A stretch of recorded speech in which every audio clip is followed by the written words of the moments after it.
On a Thursday morning in January of 1998 at a bridge construction site on the Allegheny River 7 miles north of Pittsburgh, a site supervisor named Tom Delvecchio stood on a frozen riverbank and watched his career sink into the water. 4 days earlier, a crane operator had been positioning a 60-foot steel girder when the crane's outrigger pad punched through what the soil engineers promised was stable ground. The crane tipped, the boom swung toward the river, and 80 tons of machinery went over the edge. Now the crane sat half-submerged in 12 feet of freezing water, its counterweight above the surface like a drowning man's. Reaching hand, its boom buried 4 feet deep in river-bottom mud. The construction project was stopped. The bridge contract was in jeopardy, and Tom had no idea how to get the crane out. The river didn't care about deadlines. It didn't care about contracts or careers or the 40 men standing behind Tom, with nothing to do but watch their jobs disappear into cold water. The river just kept moving steady and patient, the way rivers always moved, taking what they could pull down and holding it until someone figured out how to pull it back. Tom Delvecchio was 52 years old.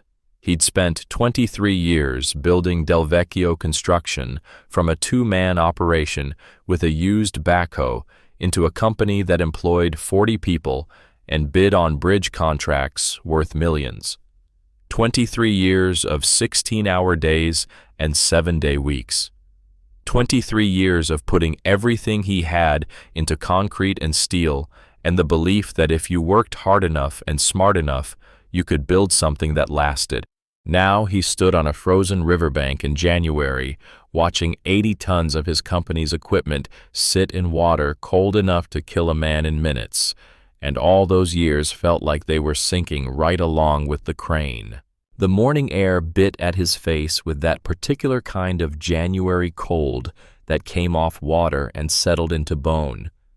The kind of cold that made your teeth ache and your eyes water. The kind that reminded you that winter in Pittsburgh was serious business, that the rivers here had been cutting through rock for thousands of years and didn't care if you were standing on their banks having a bad week. Behind Tom, the construction site stretched out like a frozen battlefield. The steel framework of the bridge's eastern pier rose 30 feet into gray sky, stopped mid-build, waiting for the crane that sat submerged 100 feet from where Tom stood.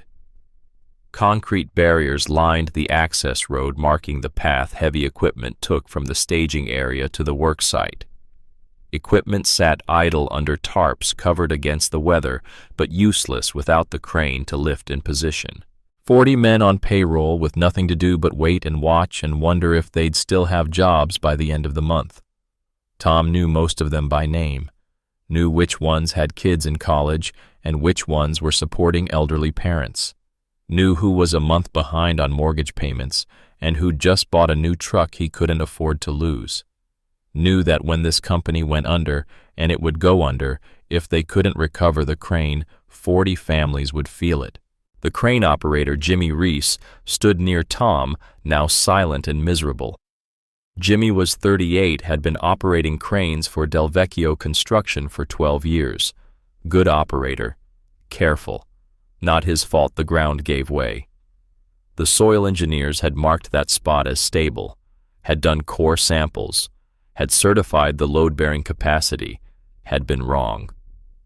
"I'm sorry, Tom," Jimmy said, for probably the 20th time that morning. "I swear I positioned it exactly where they marked." "I know," Tom said. "This isn't on you, Jimmy." But Jimmy looked like a man who'd killed someone anyway. Looked like he hadn't slept since Monday when he'd felt the crane tip and had jumped clear just before 80 tons of machinery went into the Allegheny River. Marcus Webb. Tom's site foreman walked over. Marcus was 48, built like a fire hydrant, with hands like catcher's mitts and a face that had seen every kind of construction disaster there was. He'd been with Tom for 18 years. Had helped build Delvecchio Construction from almost nothing into what it was now. "Glenn's coming at 2, Marcus said. His breath came out in white clouds. "Called 20 minutes ago. Says he needs to see the situation before he makes his determination. Glenn Wickham, the insurance adjuster, coming to look at the crane in the river and declare it a total loss and send Tom's company a bill for equipment they no longer owned but still owed $200,000 on. He's already made his determination, Tom said. He's just coming to make it official. Marcus was quiet for a moment. Then, the Hartman crew tried again this morning. Tom had watched, had stood on this same spot 2 hours ago and watched Hartman Recovery position their biggest crane, a 200-ton hydraulic monster that cost more than Tom's house. State-of-the-art, computer-controlled load management, automatic leveling, precise load sensors, the kind of equipment that made recovery work look easy when conditions were right. Conditions weren't right. Every time they tried to position the recovery crane close enough to get a proper pull angle on the submerged equipment, the outrigger started sinking into soft earth. Not fast, not dramatic, just slowly, steadily settling into ground that looked solid but wasn't. Ground that had been softened by winter thaw and river seepage and the vibration from construction equipment over the past 3 months. The crane's weight, the very power that should have pulled the submerged equipment free, became its own enemy. They couldn't get close enough to the water to make the pull without risking putting a 200-ton recovery crane into the river next to the crane they were trying to save. Same result, Tom asked. Ground won't hold, Marcus confirmed. They tried approaching from 3 different angles. Every spot within working distance is too soft. Tom had known it would be. Had known it yesterday when Hartman first arrived, had known it Tuesday when he'd walked the bank and felt the earth give under his boots, but he'd let them try anyway because what else could he do? You didn't give up just because something looked impossible. You tried. You kept trying until you ran out of options. He was running out of options. The diving company had sent men down Tuesday afternoon, professional salvage divers who specialized in equipment recovery. They'd gone into water that was 34 degrees wearing dry suits and tethered to safety lines, and they'd spent 40 minutes assessing the situation, while Tom stood on the bank and watched their bubbles break the surface. When they came up, their report wasn't encouraging. The crane's boom was buried 4 feet into river mud, not sitting on top of the mud, buried in it, driven down by the weight and the current and 4 days of the river trying to pull it deeper. The boom had punched into the soft river bottom like a knife into butter, and now the mud had closed around it, creating suction that would fight any attempt to pull it free. The current was strong, not white water rapid strong, but steady and powerful, the way big rivers moved. The Allegheny here was maybe 200 feet across and 12 feet deep at the submerged crane's location. All that water moving past created force. Force that pushed against anything trying to stay still. Force that would fight any recovery operation. Water temperature was holding at 34 degrees. Cold enough that the divers could only work in short intervals before hypothermia became a risk. Cold enough that if anything went wrong, if someone ended up in that water without protection, they'd have maybe 15 minutes before the cold killed them. The crane sat at an angle boom, pointing downstream, counterweight upstream. The weight of the boom was pulling the whole assembly toward the river bottom. The counterweight was the only thing keeping it from rolling over completely and disappearing into the mud. Rigging a lift would take a week minimum. That's what the dive supervisor had said. A week to get cables positioned. A week to build a stable platform for a recovery crane. A week of fighting current and cold and mud. And no guarantees. No promises that after a week of work and expense, they'd be able to pull the crane free. Tom didn't have a week. The bridge contract had penalty clauses for delays, $5,000 per day after the scheduled completion date. They were already 3 days behind. If the crane recovery took a week, that was another 7 days. 10 days total. $50,000 in penalties. But penalties weren't the real problem. The real problem was that delays gave the State Transportation Authority the right to terminate the contract and award it to another company. And Tom knew there were 3 other construction companies in Pittsburgh who'd bid on this bridge. 3 other companies who'd love to take over a half-finished project and collect the remaining payments. Losing this contract meant losing $2 million in revenue, meant having to lay off 30 of his 40 employees, meant probably having to close Del Vecchio Construction entirely because the company couldn't survive losing that much money. 23 years of work, gone. Tom's phone buzzed in his pocket. He pulled it out, saw his wife's name on the screen. Sarah. He let it go to voicemail. What could he tell her? That she'd been right all along, that he'd sacrificed their marriage for a company that was dying anyway.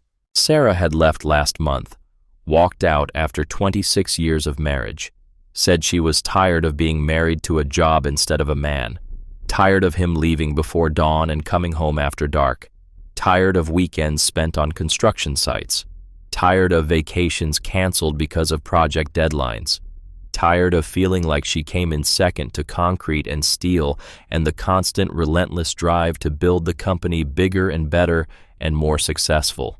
She'd put her wedding ring on the kitchen table between them on a Tuesday night in December. Tom remembered it exactly. Had been sitting at that table eating leftover pizza because he'd gotten home at 9, and Sarah had eaten dinner hours earlier. The ring had made a small sound when she set it down. A tiny click of gold against wood. "I want a divorce," she'd said. Calm. Decided. Like she'd been thinking about it for years, which she probably had. Tom had stared at the ring. "Sarah, I don't want apologies. I don't want promises that you'll change. I've heard those promises for 20 years, and nothing ever changes. You love this company more than you love me. That's just the truth. And I can't do this anymore." She'd left that night, packed 2 suitcases, and drove to her sister's house in Cranberry Township, had filed for divorce on January 2nd. Tom had the papers in his truck now, had been carrying them around for 2 weeks unsigned, like if he didn't sign them, maybe it wasn't real. Maybe none of this was real. Maybe he'd wake up, and it would be 3 months ago before the crane went in the river, before Sarah left, before everything started falling apart. The phone buzzed again. Sarah again. Tom let it go to voicemail again. Marcus was watching him. "You should answer that." "Not now." "Tom." "I said, not now, Marcus." Marcus nodded and walked away. He'd worked with Tom long enough to know when to push and when to leave things alone. Tom turned back to the river. The crane's counterweight caught weak January sun metal gleaming dully above water that didn't care about Tom's problems or his failing marriage or the 40 men who needed their jobs or the 23 years he'd spent building something that was crumbling.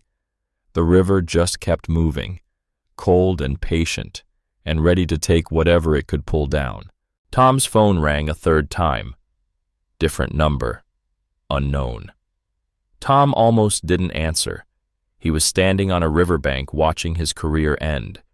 He didn't have time for sales calls or wrong numbers or whatever an unknown caller wanted, but something made him answer. Maybe desperation. Maybe the knowledge that things couldn't get much worse. Maybe just the need to do something, anything other than stand here and watch. "Del Vecchio," he said. "Mr. Del Vecchio." The voice was old. Rough like gravel worn smooth in places and sharp in others. The kind of voice that came from decades of breathing mill dust and shouting over the sound of machinery. The flat vowels of Pittsburgh's working neighborhoods, the kind of accent that was disappearing as the mills closed and the old-timers died off. "My name is Ed Kokalchik. I worked at Jones and Laughlin Steel for 42 years. I heard about your crane in the river." Tom closed his eyes. Of course. Word had gotten around. Probably half of Pittsburgh had heard about the crane in the river by now, and here came someone calling to sell him recovery services he couldn't afford. "If you're calling to sell me equipment or services, I appreciate it, but I've already got Hartman Recovery here with everything they can throw at this, and it's not working. The ground won't support." "I'm not selling anything," the old voice interrupted. "I'm offering to help. I've got a wrecker. Old one, but built for this kind of work. If you want, I can bring it out and take a look." A wrecker. Tom opened his eyes and looked at the 200-ton Hartman crane sitting idle on the access road at the recovery crew standing around with nothing to do because the ground wouldn't hold their equipment. "Sir, I appreciate the call. I do. But we've got Hartman Recovery here with a 200-ton hydraulic crane, and they can't position safely. The ground along the riverbank is too soft. Modern equipment can't get close enough to pull without risking—" "Your modern crane's too heavy," Ed said. "Simple, factual. Needs solid ground to anchor on. Big outriggers, lots of pressure on small points. That ground's been soaked by river seepage and winter thaw. Can't handle point loads that big. Your crane's trying to work from where the ground won't hold it." Tom looked at the Hartman crane, at the outrigger pads that had started sinking every time they tried to position close to the water. The old man wasn't wrong about the problem, but that didn't mean he had a solution. "Okay, so the ground's soft. That's the problem. How does having an older wrecker help?" "Mine's different," Ed said.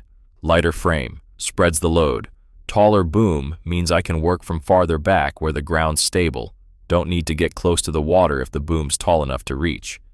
"What kind of wrecker are we talking about?" "Autocar, 1948, custom boom. My father built it for mill work and river recoveries." 1948. Tom did the math. 50 years old, half a century. This was what his career had come to, listening to an old man with antique equipment offer to do what modern machinery with computer controls and hydraulic power and load sensors couldn't do. "Mr. Kokalchik, Ed, that crane in the river weighs 80 tons. The recovery company is telling me they need a week just to rig a safe pull, and they've got modern equipment designed for this exact kind of work. You're talking about equipment that's 50 years old. How could that possibly—" "I pulled trucks out of the Allegheny in the 60s, Ed said. His voice had the kind of certainty that didn't come from arrogance or salesmanship. It came from experience, from doing something so many times that you stopped thinking about it and just knew. Pulled equipment out of this exact stretch of river when the mills were running. I know that riverbank. Know where the bedrock is under the topsoil. Know how the current works. Know where the seepage comes from and where the ground stays stable."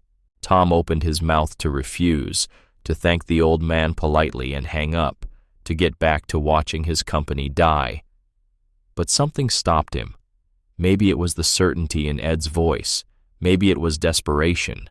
Maybe it was the knowledge that he had an insurance adjuster coming at 2 o'clock to write off the crane and send him a bill that would bankrupt the company. What did he have to lose? "All right," Tom said. "Come take a look. Can't hurt to have another set of eyes on it. But I need to be straight with you. I probably can't pay much. We're already over budget on recovery costs, and if this crane's a total loss, we're looking at—" "I'm not asking to be paid," Ed said. Tom stopped. "What?" "I'm not asking for money, Mr. Delvecchio. I'm offering to help, that's all." "Why would you do that?" "Because you need help, and I might be able to give it. That's reason enough." Before Tom could respond, the line went dead. Ed had hung up. Tom stood holding his phone, staring at it like it might explain what just happened. An old man with a 50-year-old wrecker was coming to try what modern equipment couldn't do. For free. Because Tom needed help. It was the strangest phone call Tom had received in his life. Marcus had walked back over during the conversation. "Who was that guy who says he can pull the crane?" "What company?" "Not a company. Just a guy. Says he's got a wrecker. Old one. Says his father built it." Marcus stared at Tom, then laughed. It came out sharp and bitter, the kind of laugh that had nothing to do with humor. "Jesus, Tom. You're that desperate—" Tom looked at his foreman, at the man who'd worked beside him for 18 years, who'd helped him build this company, who'd been there through every crisis and every success and every long night when they were trying to finish a job on time. "Yeah, Marcus," Tom said quietly. "I'm exactly that desperate." Marcus's smile faded. He nodded slowly. Okay. When's he coming? Don't know. He hung up before I could ask. What kind of record did he say it was? Autocar, 1948. Marcus whistled low. That's older than I am. Yeah. They stood in silence watching the crane in the river. Behind them, Tom's crew was standing around in clusters, drinking coffee from thermoses, stamping their feet against the cold, talking in low voices about what would happen if the company went under. Tom's phone buzzed again. Sarah. Third call this morning. This time, Tom answered. Hi. Tom, finally. I've been trying to reach you for an hour. Sarah's voice was tight, stressed. We need to talk about the divorce papers. I'm kind of in the middle of something right now. You're always in the middle of something. That's the problem. Tom, my lawyer, says you haven't signed the papers yet. It's been 2 weeks. You need to sign them so we can move forward with... Sarah, I can't do this right now. I'm standing on a riverbank watching our company die. Can we talk about this tonight? It's not our company. It's your company. That's the whole point. That's why I left. Tom closed his eyes. I know. You're right. Can we please talk about this later? Silence on the line. Then Sarah said something that surprised him. Is it really that bad? The company? The crane's been in the river for 4 days. Recovery company can't pull it. Insurance is coming this afternoon to declare it a total loss. If that happens, we lose the bridge contract and probably have to close. So yeah, it's that bad. More silence. Then softer. I'm sorry, Tom. Yeah, me too. Call me tonight. I will. Sarah hung up. Tom put his phone away and turned back to the river. The water kept moving, carrying pieces of ice downstream, flowing around the submerged crane like it had all the time in the world. Because it did have all the time in the world. Rivers didn't worry about deadlines or contracts or marriages falling apart. They just flowed, patient and relentless and absolutely certain that eventually everything ended up in their current. Tom wondered if the river would still be here after his company was gone, after his marriage was over, after everyone standing on this bank today had moved on to other jobs or other towns or other lives. Of course it would. Rivers outlasted everything. The sound of an engine made Tom turn. A truck was coming down the access road. Not one of the construction vehicles. Not the Hartman equipment. Something else. Something old. Ed Kokalchik sat in his kitchen with the phone still warm in his hand and felt his heart do something it hadn't done in 7 years.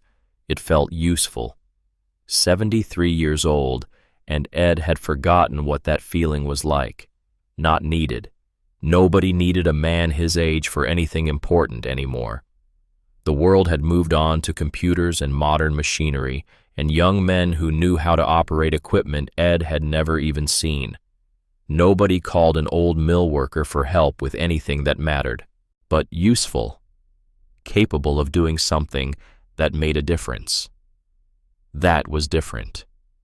That was what Ed had felt when he'd heard Tom Delvecchio's voice on the phone, heard the desperation underneath the professional tone, heard a man drowning and looking for something to grab onto. Ed could be that something. The autocar could be that something.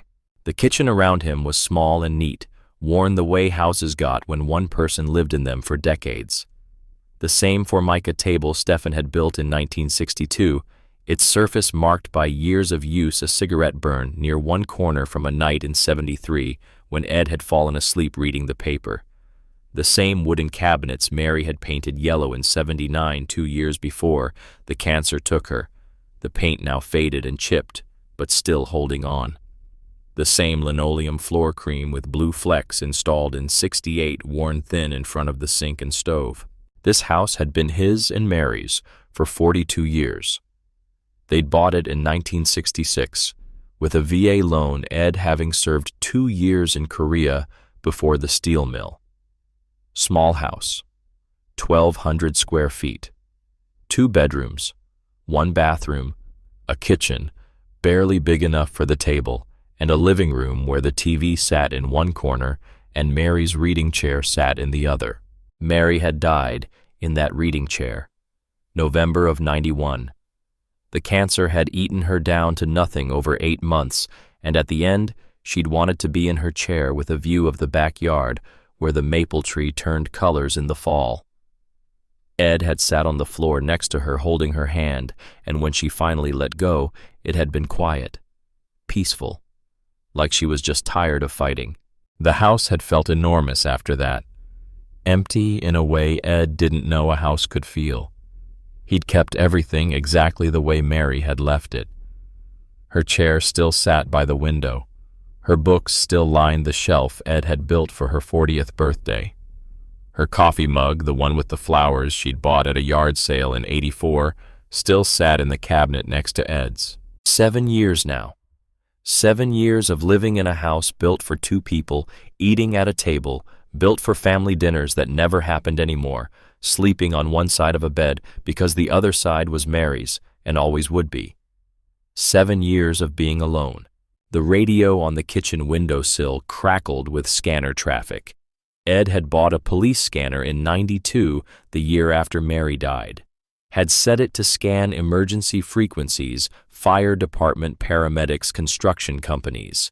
Listened to it every morning with his coffee. It made the house feel less empty. Voices talking about work that needed doing, problems that needed solving. A world that kept moving even when your part of it had stopped. This morning the scanner had brought him Tom Delvecchio's name.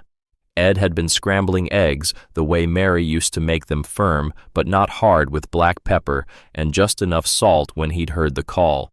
Hartman Recovery to dispatcher requesting additional equipment for the Delvecchio construction crane recovery on the Allegheny. Equipment couldn't position safely. Ground too soft. Needed engineering consultation on alternate approaches. Ed had stopped with the spatula halfway to the plate.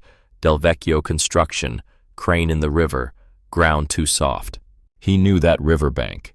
Had pulled equipment from the Allegheny dozens of times in the '60s and '70s when the mills were running full and men were working heavy machinery near water and accidents happened. Knew exactly where the topsoil ended and bedrock began. Knew where the seepage came from, how the water table rose in winter, where you could anchor safely even when everything looked unstable. And he knew something else. Knew that modern recovery companies with their 200-ton cranes and their computer load management systems approached problems with power, with the assumption that if you had enough lifting capacity and enough hydraulic force, you could muscle anything out of anywhere. But the riverbank along the Allegheny wasn't about power.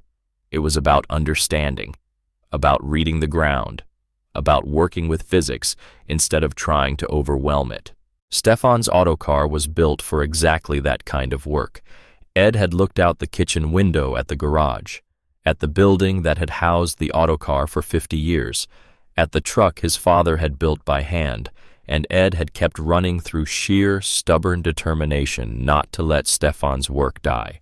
7 years since the last job. 7 years of the autocar sitting silent, except for the twice-yearly startups Ed performed to keep the engine from seizing. 7 years of Ed wondering if he'd ever use Stefan's wrecker again, or if it would just sit in that garage until Ed died and someone hauled it away for scrap. 7 years of being useless. Ed had turned off the stove, had called directory assistance for Delvecchio Construction's number, had dialed, and when a machine answered, had asked for the site supervisor's mobile number. The secretary, probably sensing something in Ed's voice, had given it to him. And now Ed sat in his kitchen phone, still warm in his hand eggs getting cold on the counter, and felt useful for the first time since Mary died. The autocar could still work. Ed could still work. There was a job that needed doing, and Ed had the tools to do it. He stood, joints protesting.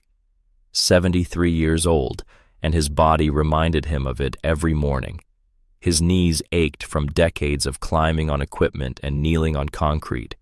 His back remembered every long shift in the mills, every time he'd lifted something too heavy or twisted wrong or worked through the pain because the job needed finishing. His hands were swollen with arthritis. The knuckles enlarged, the fingers not quite as flexible as they used to be. But they still worked, still knew how to tie a knot, how to thread a shackle, how to feel tension in a cable and know when to pull and when to wait. Ed walked to the closet near the front door, found his heavy canvas coat brown and stained with decades of grease and oil, found his work boots, steel-toed Red Wings he'd bought in '89, the leather so worn and oil-soaked it had gone almost black, found his tool belt, the one Stefan had made in '54 from leather salvaged from the mill, stitched and riveted by hand worn smooth from 40 years of use. Mary used to say Ed looked like a ghost of the old Pittsburgh when he put on that work gear, said he looked like he was stepping back into 1960, back into a world where men built things with their hands and fixed things that broke and didn't throw anything away just because it was old. Ed had always taken that as a compliment. He put on the coat and boots, buckled the tool belt around his waist, felt the familiar weight of it. The tools settled into their worn places. Hammer on the left hip, pliers and wire cutters on the right, shackles and carabiners hanging from D-rings, everything exactly where it had been for decades, where his hands could find them without looking. Then Ed walked out the back door to the garage. The garage was detached, sitting at the back of the small lot, a simple two-car structure with a peaked roof and two large doors that swung open on hinges. Stefan had built it in 1953, the same year Ed started at the mill. Built it specifically to house the autocar and have room to work on it. Ed pulled open the doors. They moved easily, the hinges Ed had oiled just last month turning smooth. Gray January light fell into the garage, illuminating the shape that had sat there for 7 years. The autocar DC-100. It sat in shadows, massive and angular, looking like something from another era, because it was. The truck was from a time when equipment was built to last, when planned obsolescence wasn't a concept, when men made things by hand because they needed tools that would work for decades. The cab was boxy, industrial, all straight lines and flat panels. No curves, no aerodynamics.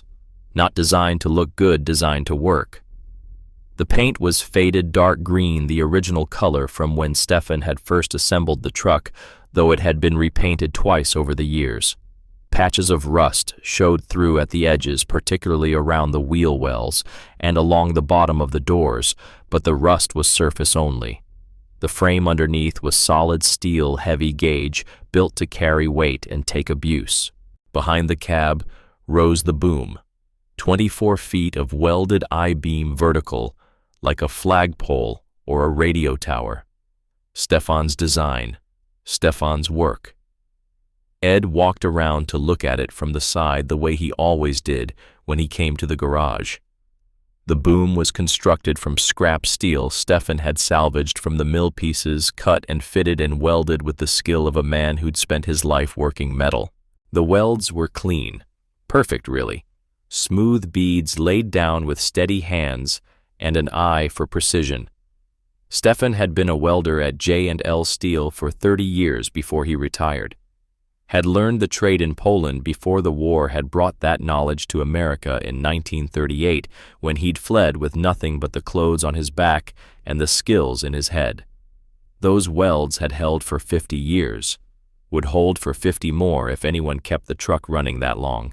Ed walked slowly around the autocar, checking everything the way he always did. Tires first. They were old, the rubber cracking slightly, but they held air and the tread was still good. These weren't highway tires. These were industrial tires, solid and thick, designed for slow work on rough ground. Ed kept them inflated to exactly 40 pounds. Stefan had taught him that. 40 pounds for stability without sacrificing grip. Frame rails next. Ed knelt his knees protesting and looked underneath. The steel was solid, heavy gauge, no cracks, no serious corrosion, just surface rust in places, the kind that showed the metal had been worked hard but was still strong. Stefan had reinforced these rails when he'd built the boom, had added cross-bracing and gussets because he knew the stress of heavy pulls would try to twist the frame. The boom itself, Ed saved for last. He stood in front of it looking up at the 24 feet of I-beam that made Stefan's design unique. Most recovery trucks used hydraulic booms that extended and retracted that could change angle and length. Flexible, adaptable, modern. Stefan's boom was fixed. Couldn't move. Couldn't change angle. Just stood there, vertical 24 feet tall. Which was exactly why it worked. A fixed boom meant all the engineering was simple. No hydraulic cylinders to fail, no pivot points to maintain, no complicated angles to calculate. The boom stood straight up, and the cable ran over a pulley at the top, and that was it. Simple, reliable, impossible to break. And 24 feet of height meant Ed could position the autocar far back from a recovery site anchor on solid ground and still get the steep angle needed to lift or pull effectively. Modern recovery cranes, with their extendable booms, had to get close to maintain capacity, had to position near the load. Stefan's fixed tower meant Ed could stay back where it was safe and let the height do the work. Ed had watched his father design this system. Had been 17 years old in the summer of '48, watching Stefan work in this garage every evening after his shift at the mill. Watched him calculate angles with a pencil and paper. Watched him weld the boom pieces together. Watched him explain why a fixed tower was better than a pivot boom for certain kinds of work. Most people think recovery is about power, Eddie. Stefan had said one evening, his hands black with soot from the mill, his welding mask pushed up on his head. Think you need biggest crane, most lifting capacity. But power without position is useless. Better to have less power from right position than more power from wrong position. Ed had nodded, not really understanding. Stefan had smiled. You'll see. When you do this work, you'll see. It's not about strong, it's about smart. 50 years later, standing in the garage, looking at his father's work, Ed understood. He opened the driver's door. It creaked on hinges that needed oil. The cab smelled like old vinyl and metal and oil and exhaust, the smell of machinery that had worked hard. The seat was cracked, the vinyl patched with duct tape in 3 places. The steering wheel was worn smooth, the original covering gone in spots where hands had gripped it for decades. The dashboard was simple, just the basics: oil pressure gauge, water temperature, fuel level, ammeter, speedometer. No electronics, no computers, no GPS or backup camera or parking sensors. Just mechanical gauges connected to the engine by physical cables and hoses. Ed slid into the seat. It fit him the way it always had worn, to the shape of his body after decades of driving. He put his hands on the steering wheel, felt the familiar texture of worn metal and old rubber. The key was in the ignition where Ed always left it. Who was going to steal a 50-year-old wrecker from a garage in Lawrenceville? Ed turned the key. The starter motor cranked. Once, twice. The engine coughed, trying to catch. Ed waited. Didn't force it. The autocar didn't respond well to forcing. It responded to patience. On the 4th crank, the engine caught. It didn't purr, didn't hum smoothly. It rumbled, deep and mechanical, the sound of pistons the size of coffee cans moving in cast iron cylinders, the sound of a transmission built from gears cut on machines that didn't exist anymore, the sound of an engine designed to run all day at low speed under maximum load, the sound of Stefan's work still alive. Ed sat listening to it, feeling the vibration through the seat, through the steering wheel, through his whole body. The autocar had been silent for 7 years, except for the brief startups twice a year to keep it alive. Now it was running for real. Running because there was work to do. Ed let it warm up. The temperature gauge crept slowly upward. The oil pressure gauge settled at 40 pounds. Everything normal. Everything working exactly the way it should. Behind the cab, Ed could hear the slight creak and groan of the boom settling, as the truck warmed, metal expanding, settling into working position, getting ready. Ed shifted into reverse, released the parking brake, and backed the auto car out of the garage into gray January daylight. The truck moved slowly. The auto car didn't do fast. Its top speed was maybe 40 miles per hour on level ground, and that was pushing it. The transmission had 6 gears, all of them low, designed for torque instead of speed. First gear moved the truck at walking pace. Second gear at jogging pace. By 6th gear, you might hit 35 or 40 if the road was good and you had time. But Ed didn't need fast. He needed reliable. He needed a truck that could plant itself on questionable ground and not move. He needed a boom tall enough to reach from safety. He needed the knowledge Stefan had built into every weld and every bolt. He had all of that. Ed drove out of the garage and pointed the auto car toward the street. Then he stopped, put it in neutral, and climbed out to close the garage doors. Took his time. Made sure they were secured. You didn't leave things open and unsecured. That wasn't how you took care of equipment. When the doors were closed, Ed climbed back into the cab and started driving toward the address Tom Del Vecchio had mentioned.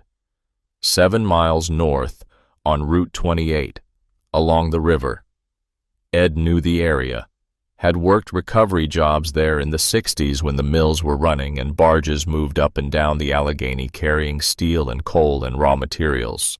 The drive from Ed's house in Lawrenceville to Route 28 took him through neighborhoods he'd known his whole life. Past the corner store where he'd bought cigarettes in high school before he'd quit in '68 when Mary got pregnant with Michael. Past the bar where he and Stefan used to drink Iron City on Friday nights after their shifts at the mill. Past the church where he'd married Mary in '56, where they'd buried her in '91, where he'd probably be buried whenever his time came. Pittsburgh had changed so much since Ed was young. The mills were gone. The steel that had built this city, that had employed hundreds of thousands of men, that had made Pittsburgh synonymous with American industry, was gone. The buildings stood empty or torn down. The jobs were gone. The smoke that used to turn the sky gray was gone. Sometimes Ed missed the smoke, missed the certainty of it, missed knowing that when you woke up in the morning there would be work, hard work, dangerous work, that paid just enough to raise a family and own a house and maybe take a vacation once a year if you saved. But work, always work. Now the mills were closed and the smoke was gone, and Pittsburgh was trying to figure out what it was supposed to be without steel. Ed didn't know the answer to that question. He just knew he missed the old city sometimes, missed the certainty of knowing what your role was, what you were supposed to do, how you fit in. Traffic was light. Ed kept the auto car in the right lane, driving at 25 miles per hour, letting faster vehicles pass. Modern cars and trucks flew past him, their drivers glancing over, some staring, some laughing, some pointing. Ed ignored them. The auto car didn't care what anyone thought of it. Neither did Ed. He merged onto Route 28, heading north along the Allegheny. The river flowed on his right, gray and cold and steady. Ice clung to the banks in places. The water looked thick and slow, but Ed knew that was an illusion. The Allegheny moved with power even when it looked calm. Ed had fallen into this river once. 1963. Winter like now. He'd been rigging a cable on a barge that had broken loose and run aground. The deck had been icy. Ed's boot had slipped and he'd gone in wearing his heavy coat and work boots. The cold had hit him like a hammer, had driven the breath from his lungs, had made his muscles seize. He'd been underwater for maybe 5 seconds, and when he came up, he couldn't catch his breath, couldn't make his arms work right, couldn't think through the cold. Stefan had pulled him out, had reached down from the barge and grabbed Ed's coat and hauled him up like he weighed nothing, had stripped Ed's wet clothes off and wrapped him in blankets and driven him home, where Mary had run a hot bath and made him sit in water so hot it burned while his body remembered how to work. "Never forget, the river is stronger than you," Stefan had said later, sitting in Ed's kitchen drinking coffee while Ed recovered. "River doesn't care you're cold, doesn't care you need to breathe. River just is. You respect it or it kills you." Ed had never forgotten that lesson. Now he drove alongside that same river, the autocar's engine rumbling steady, watching for the construction site markers. 7 miles north. Should be coming up soon. The scanner on the passenger seat crackled. Ed had brought it with him, habit from decades of keeping one in whichever vehicle he was driving. Sometimes scanner traffic told you things about a job site before you got there. Told you what equipment was present, what problems people were having, what the situation really looked like beyond what the supervisor told you on the phone. The scanner was quiet now, just occasional traffic about unrelated incidents, nothing about the crane recovery. Ed drove steady, watching the road, watching the river, thinking about what he'd find when he got there. A crane in the river. 80 tons, Tom had said. Boom, buried in mud. Recovery company can't position close enough to pull. Ed had pulled equipment from worse situations. Had pulled a coal truck from a collapsed mine shaft in '67, working from 200 feet back, using the autocar's boom height to reach. Had pulled a cement mixer that had rolled down an embankment in '72, rigging from above because the ground below wouldn't hold. Had pulled barges and trucks and equipment Ed didn't even remember anymore because there had been so many jobs over so many years. But that was decades ago. Ed was 73 now. His body wasn't what it used to be. His strength wasn't what it used to be. He moved slower, tired faster, needed to be more careful because falling at 73 meant broken bones instead of bruises. Could he still do this work? Ed didn't know. But he was going to find out. The construction site appeared ahead on the right. Orange signs marked the access road.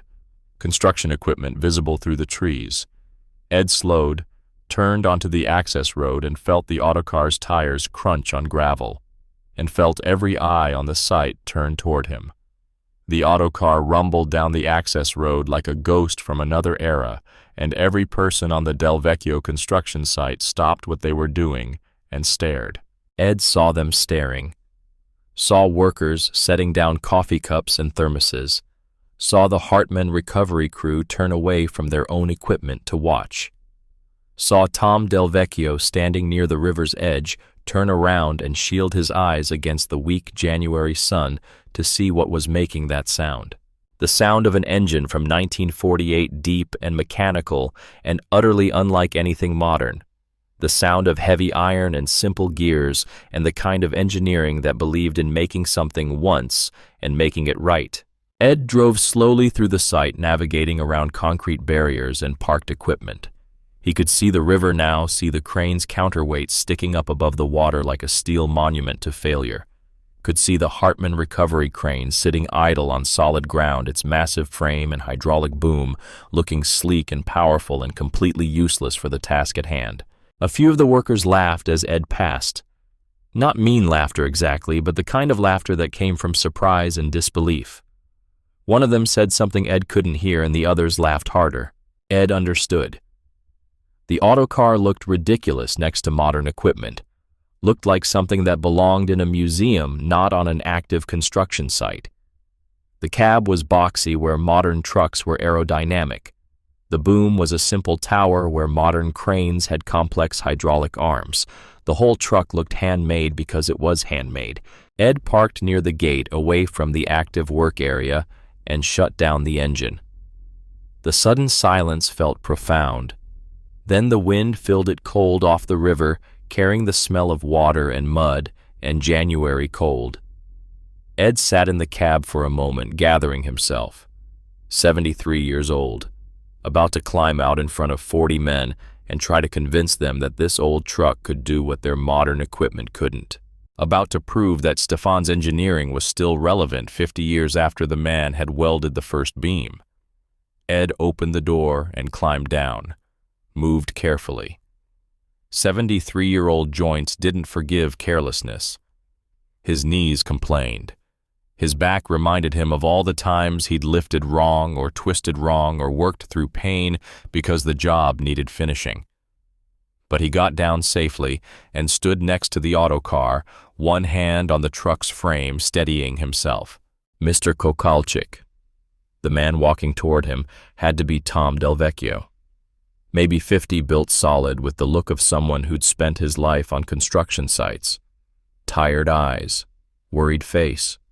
The face of a man watching something important fall apart and not knowing how to stop it. Ed had seen that face before. On other men at other job sites, when the situation looked impossible and the money was running out and the consequences of failure were adding up. "Ed," he said, extending his hand. Tom shook it.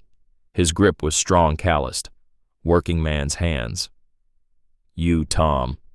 "Yeah, thanks for coming out." Tom looked past Ed at the autocar, and Ed saw something flicker across his face.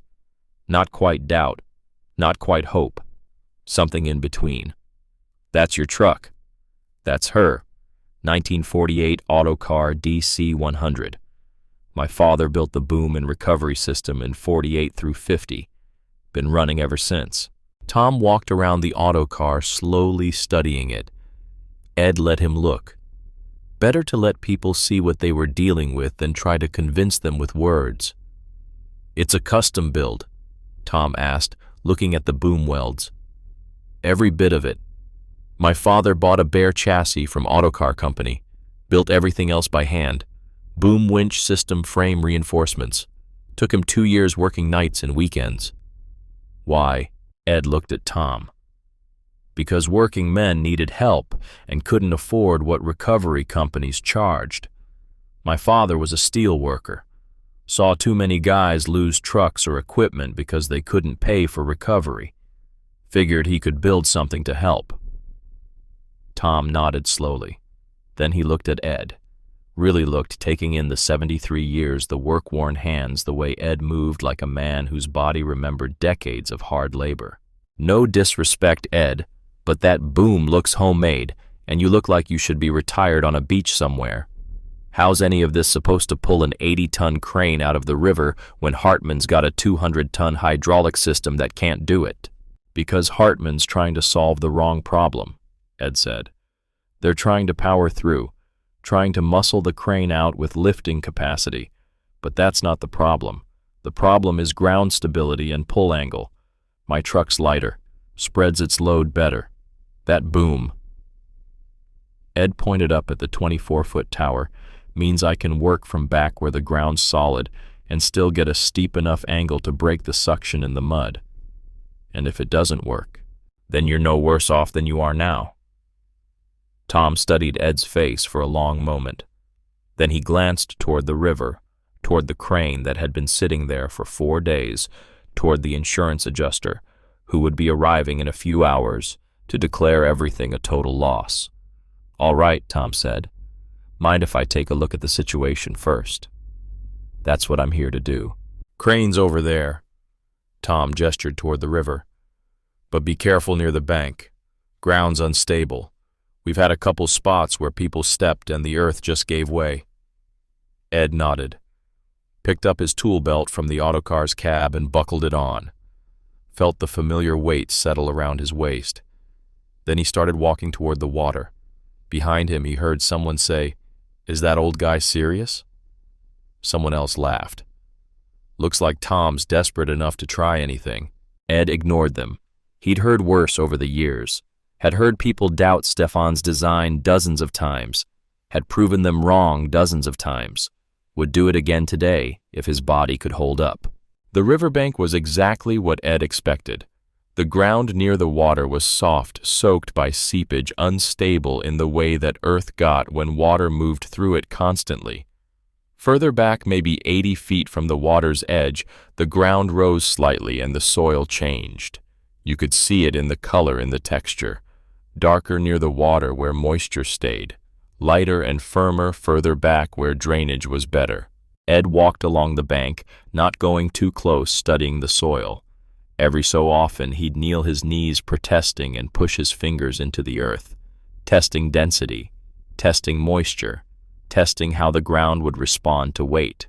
42 years working around Pittsburgh's rivers and mills had taught Ed to read earth like other men read books. Soil had a language. told you stories about what was underneath, about how it would behave under load, about where you could trust it, and where it would betray you. This soil told Ed that the topsoil was thin, maybe 3 feet sitting on bedrock. The seepage came from the river, moving through gaps in the bedrock, rising up through the topsoil.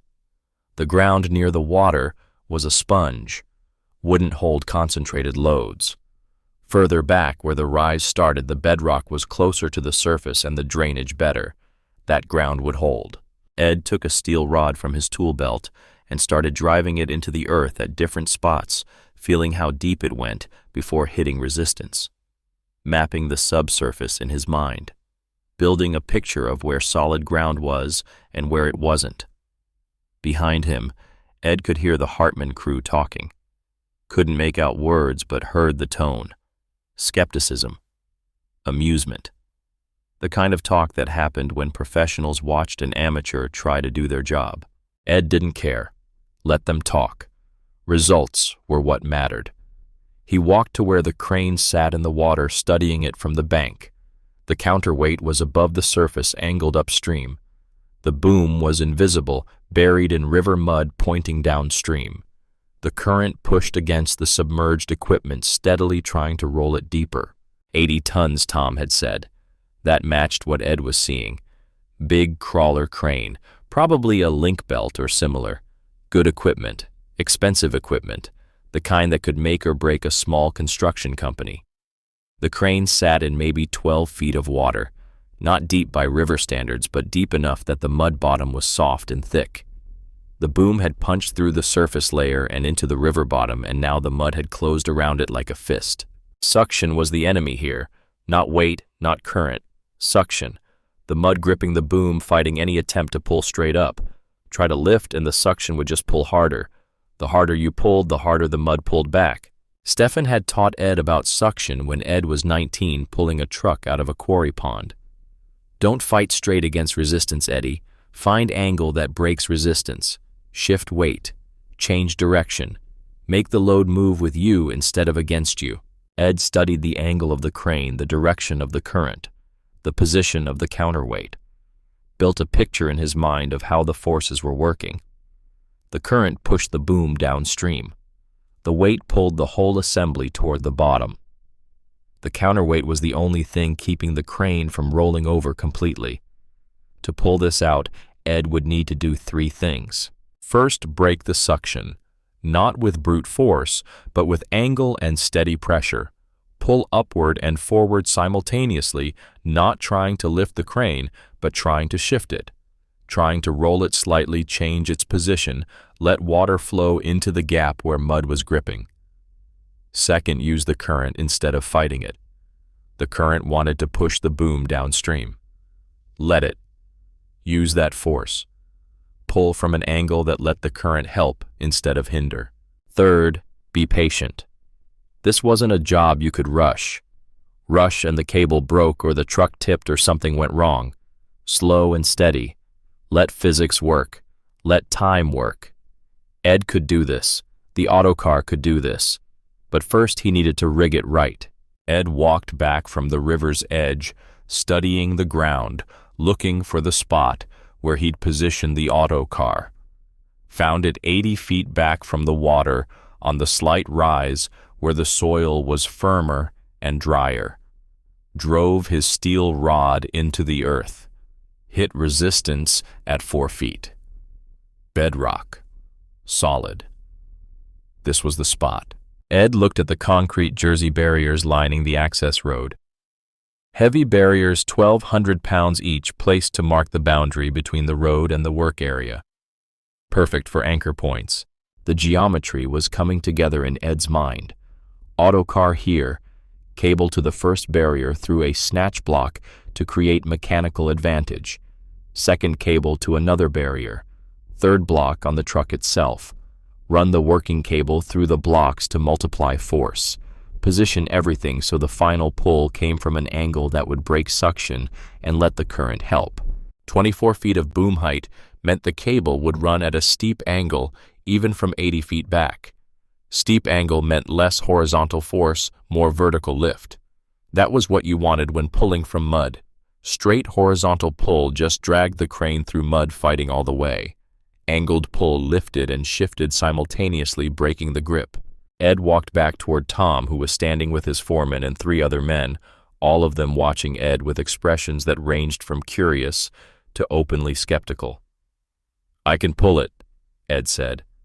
One of the men, younger, maybe 40, wearing a Hartman recovery jacket, laughed.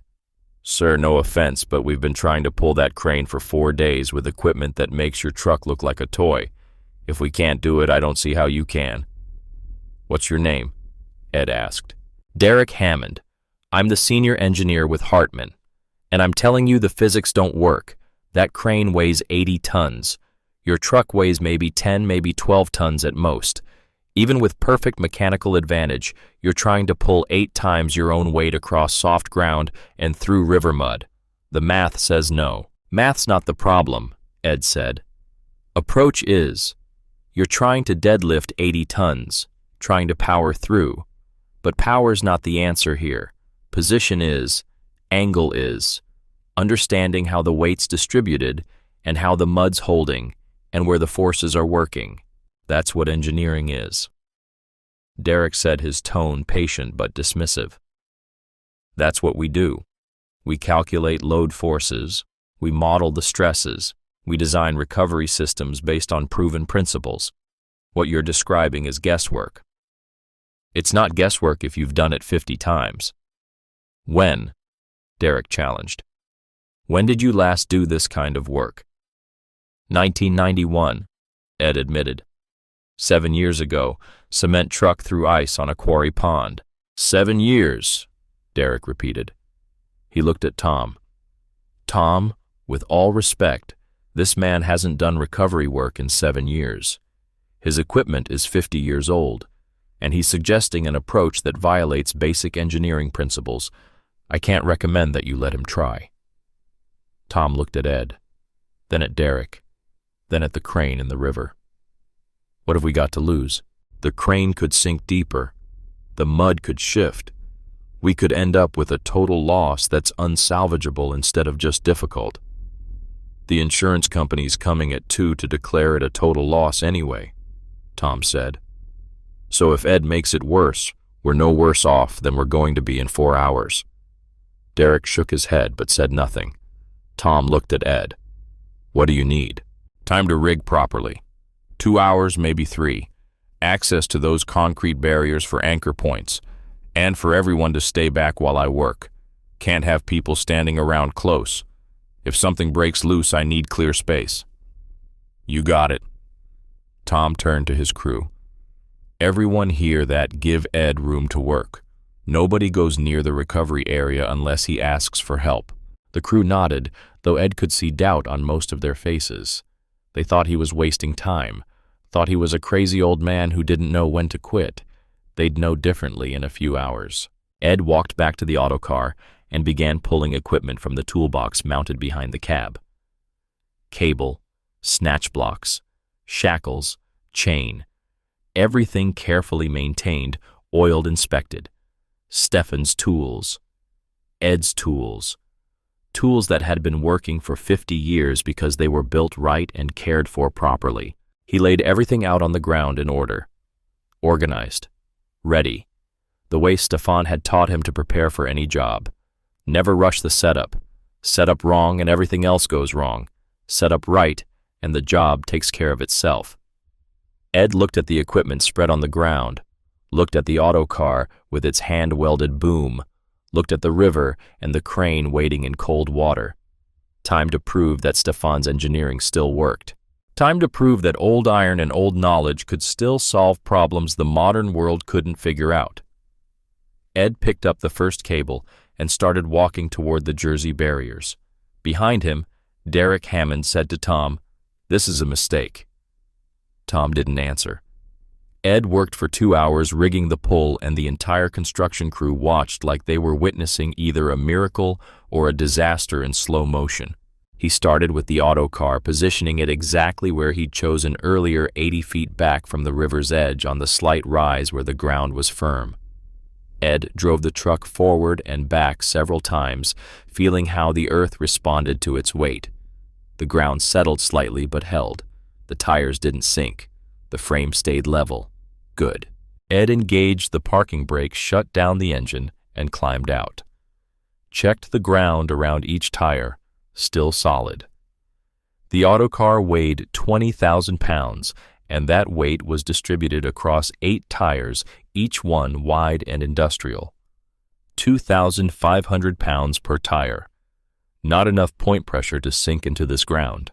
Modern recovery cranes used Outrigger's massive hydraulic pads that extended from the chassis to create a stable platform. Those pads concentrated enormous weight onto 4 small points. In soft ground, those points sank.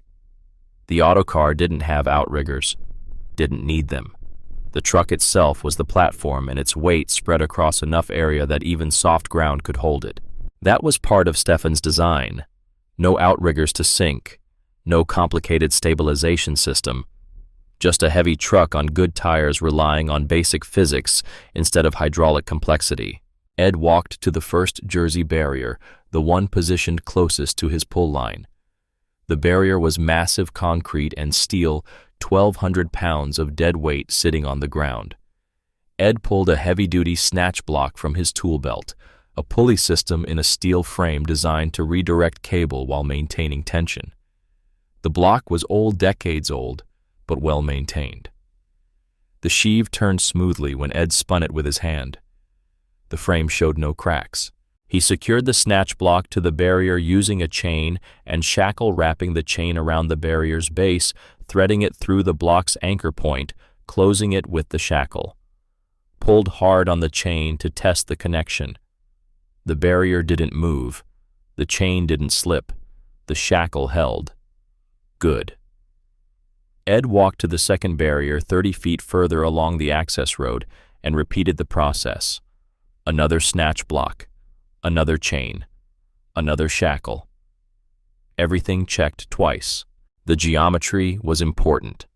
The 2 barriers formed anchor points that would redirect his cable, creating mechanical advantage.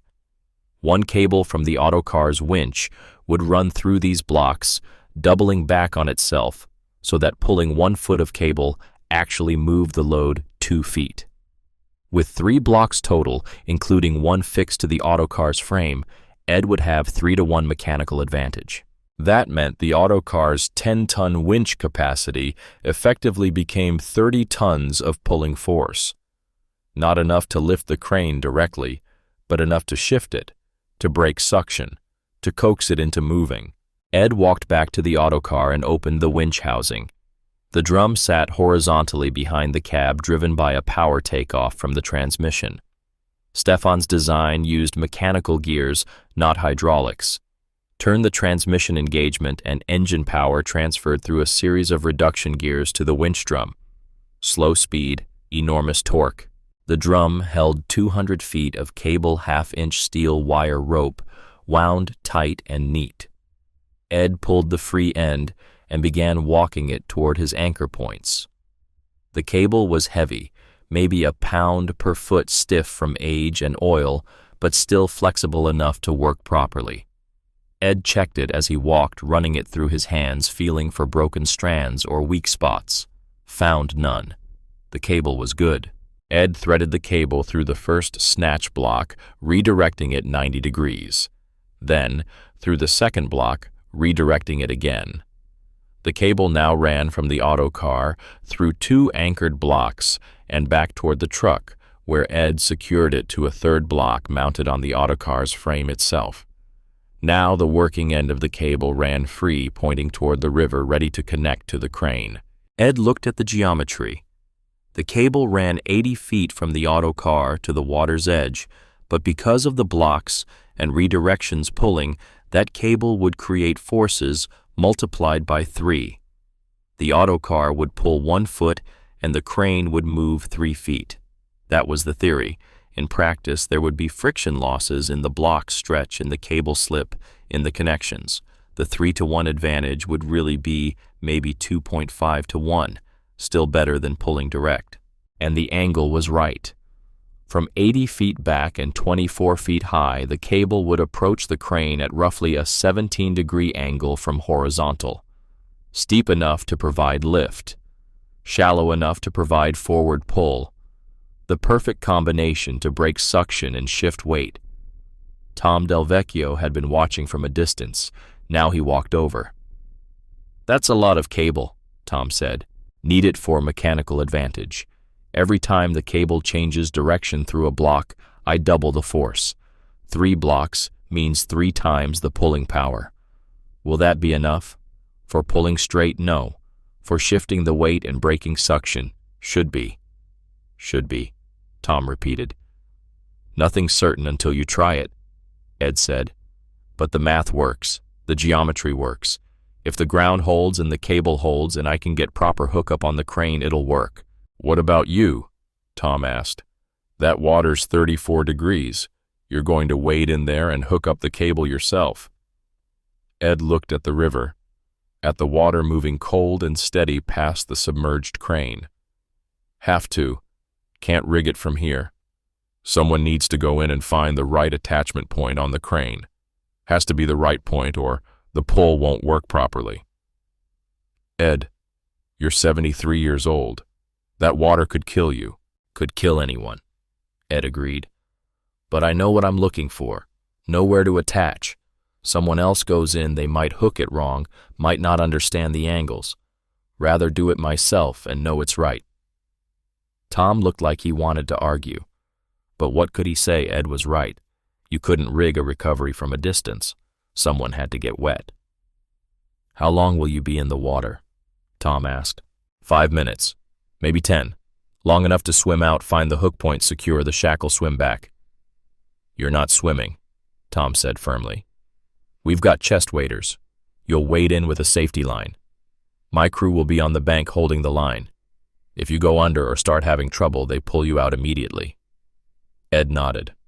That was reasonable. "All right. And if you start feeling too cold, you come out. No arguing. I'm not watching someone die of hypothermia on my job site." "Fair enough." Tom walked back to his crew and returned 5 minutes later with a pair of chest waders, industrial rubber, designed for exactly this kind of work. He also brought a safety harness and 100 feet of yellow rescue rope. "Put these on," Tom said. "My guys will help with the harness." Ed stripped off his coat and tool belt and pulled the waders on over his work pants and boots. They were too big, probably designed for someone taller and heavier than Ed's 5'9" frame. But they'd work. Ed cinched them tight at the waist. 2 of Tom's crew helped him into the safety harness, a network of straps that went around his chest and under his arms. They clipped the rescue rope to the harness and tied the other end to one of the concrete barriers. "We'll have 3 men on the rope," Tom said. "You go under, we'll have you out in seconds." Ed nodded, picked up his tool belt, found the shackle he'd need for the hookup, clipped it to the harness within easy reach. Then he lifted the free end of the cable, coiled it over his shoulder, and started walking toward the water. Behind him, Ed heard someone say, "He's really going in." Someone else said, "Jesus, he's crazy." Maybe. But crazy was what the job required sometimes. Ed reached the water's edge and paused. The river moved past, gray and cold, carrying pieces of ice no bigger than dinner plates. The water looked thick, heavy, the way very cold water looked. Moved with power even though the surface appeared calm. Ed had been in this river before. Knew what to expect. Knew the cold would hit like a hammer. Knew it would try to take his breath and his strength and his ability to think clearly. But he'd been through worse. 1963, falling through ice, being pulled from water so cold it had felt like knives. If he'd survived that, he could survive 5 minutes wading in chest-deep water. Ed stepped into the Allegheny River. The cold hit him instantly. Even through the rubber waders, even though the water wasn't directly touching his skin, the cold radiated through. His legs felt it first, then his waist as he waded deeper. The current pushed against him, trying to sweep him downstream. The river bottom was mud and rock, uneven, treacherous. Ed moved slowly, felt each step before committing his weight. The cable over his shoulder was heavy, pulling him off balance. The water was at his chest now, cold like he was wading through ice. His breath came short and sharp. Behind him on the bank, he could hear Tom's crew watching, could hear them talking in low voices. Couldn't make out the words over the sound of water moving past his head. 20 feet from shore. The crane was 30 feet from shore. Ed kept waiting. The water reached his neck. Any deeper and it would come over the top of the waders, fill them, pull him down. Ed stopped, found solid footing, and looked at the submerged crane. The counterweight rose above the water maybe 6 feet away. The crane's main body was submerged, the boom completely underwater, buried in mud. Ed could see the frame, could see where the boom attached to the rotating bed, could see where the current pushed against the metal and created small eddies and swirls. Ed took a deep breath and duck-walked deeper, keeping his head above water but getting his body close to the crane. The cold was making his hands numb, making his fingers slow. He fumbled the shackle from his harness, fumbled the cable off his shoulder, found the attachment point he needed. The crane's frame had multiple connection points for rigging and transportation. Ed needed one that would pull the crane upward and forward simultaneously, not straight up that would just fight the suction, not straight forward that would just drag it through mud. Upward and forward together, angled, shifting the weight onto its pivot point. Ed found the spot.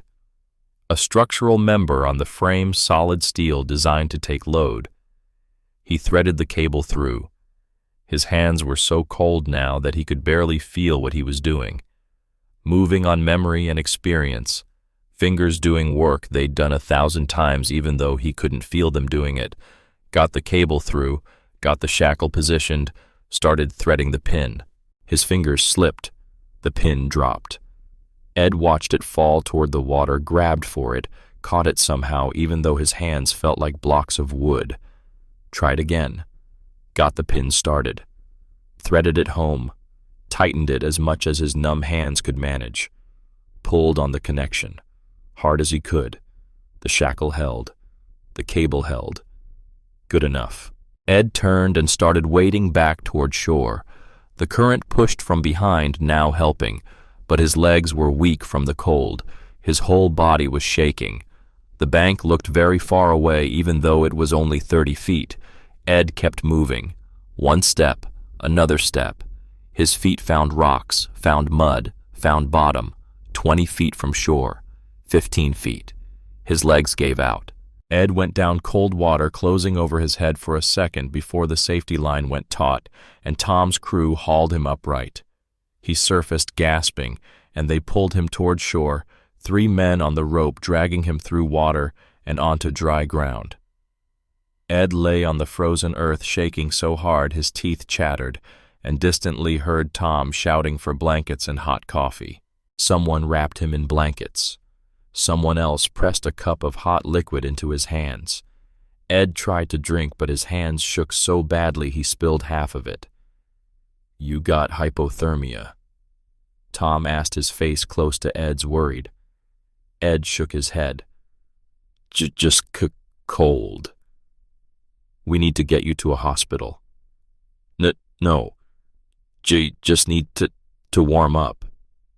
"Ed, I'm fine." Ed forced himself to sit up, forced his voice steady. "Did I get the hookup?" Tom stared at him. "You nearly drowned, and you're asking about the hookup. Did I get it?" Tom looked at the cable running into the water, looked at Ed. "Yeah, you got it. Cable's attached." Good. Ed pulled the blankets tighter around himself. "Then let's pull this crane." "Not until you warm up. You can barely talk." "I can operate the winch. Just need my hands working." Ed held up his hands.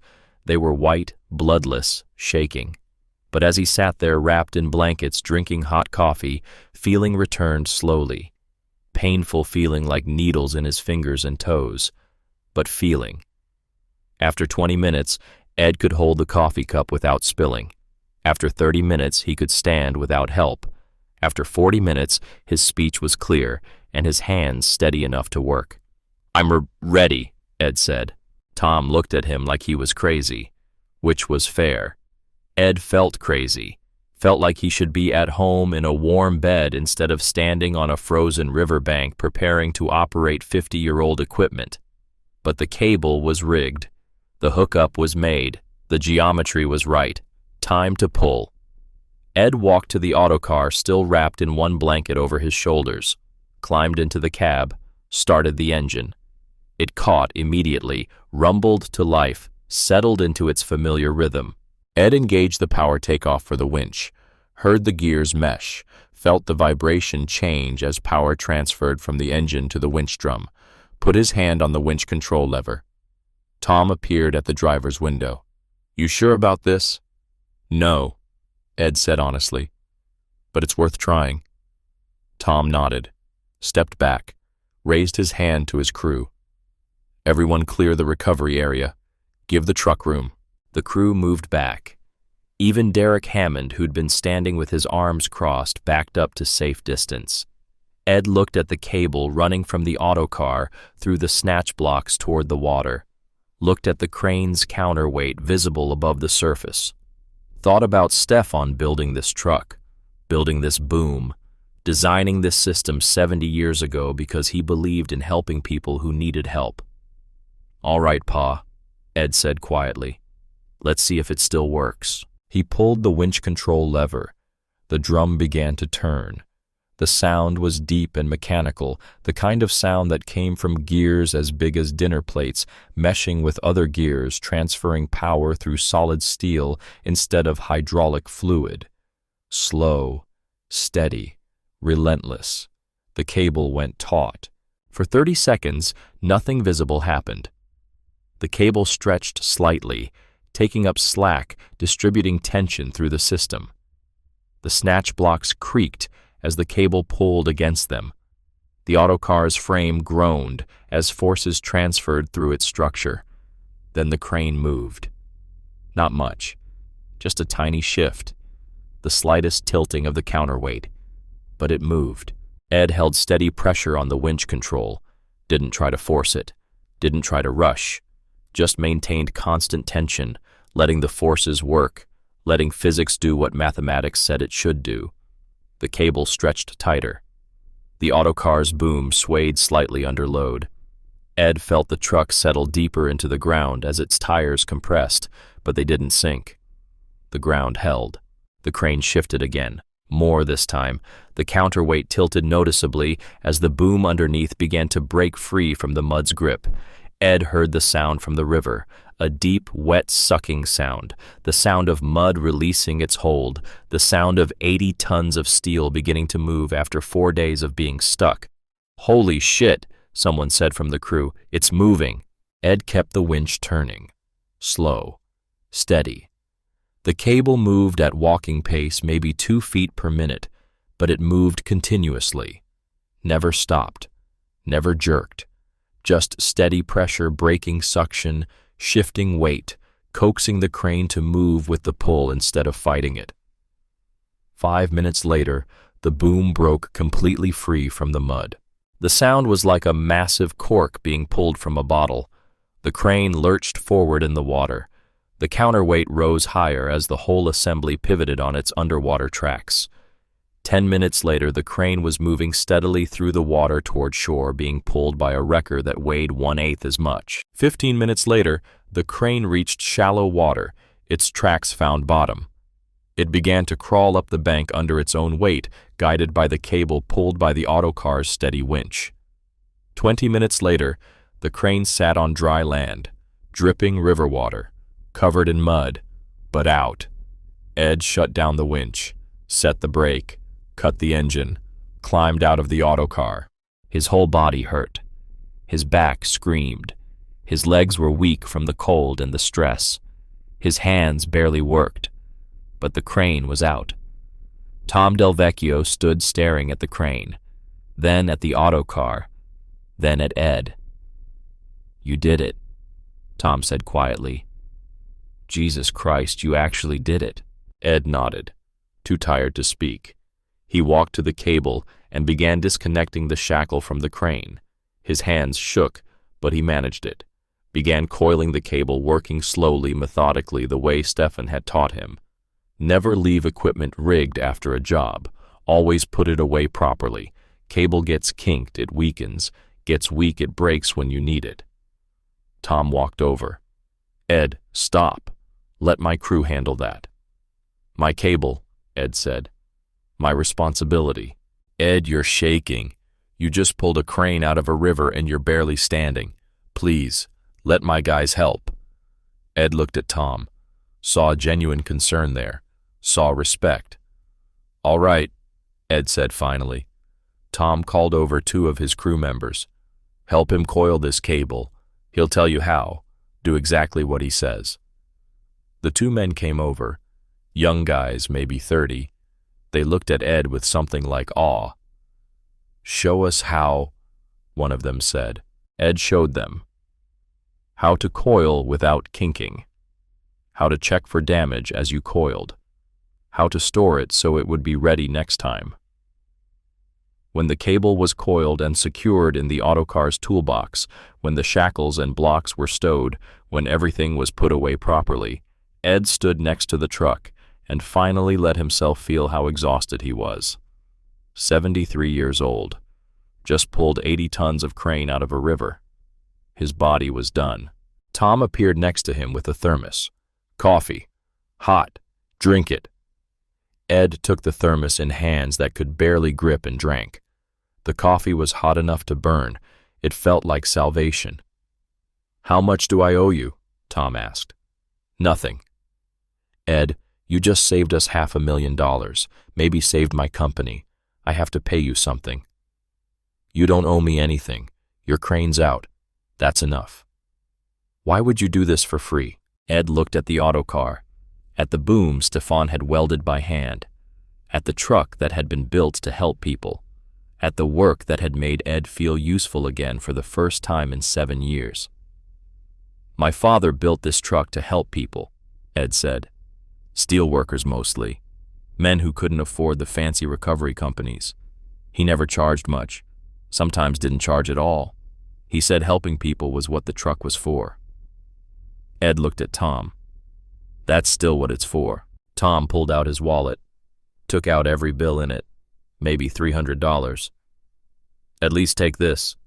Gas money. Your time. Ed shook his head. Keep it.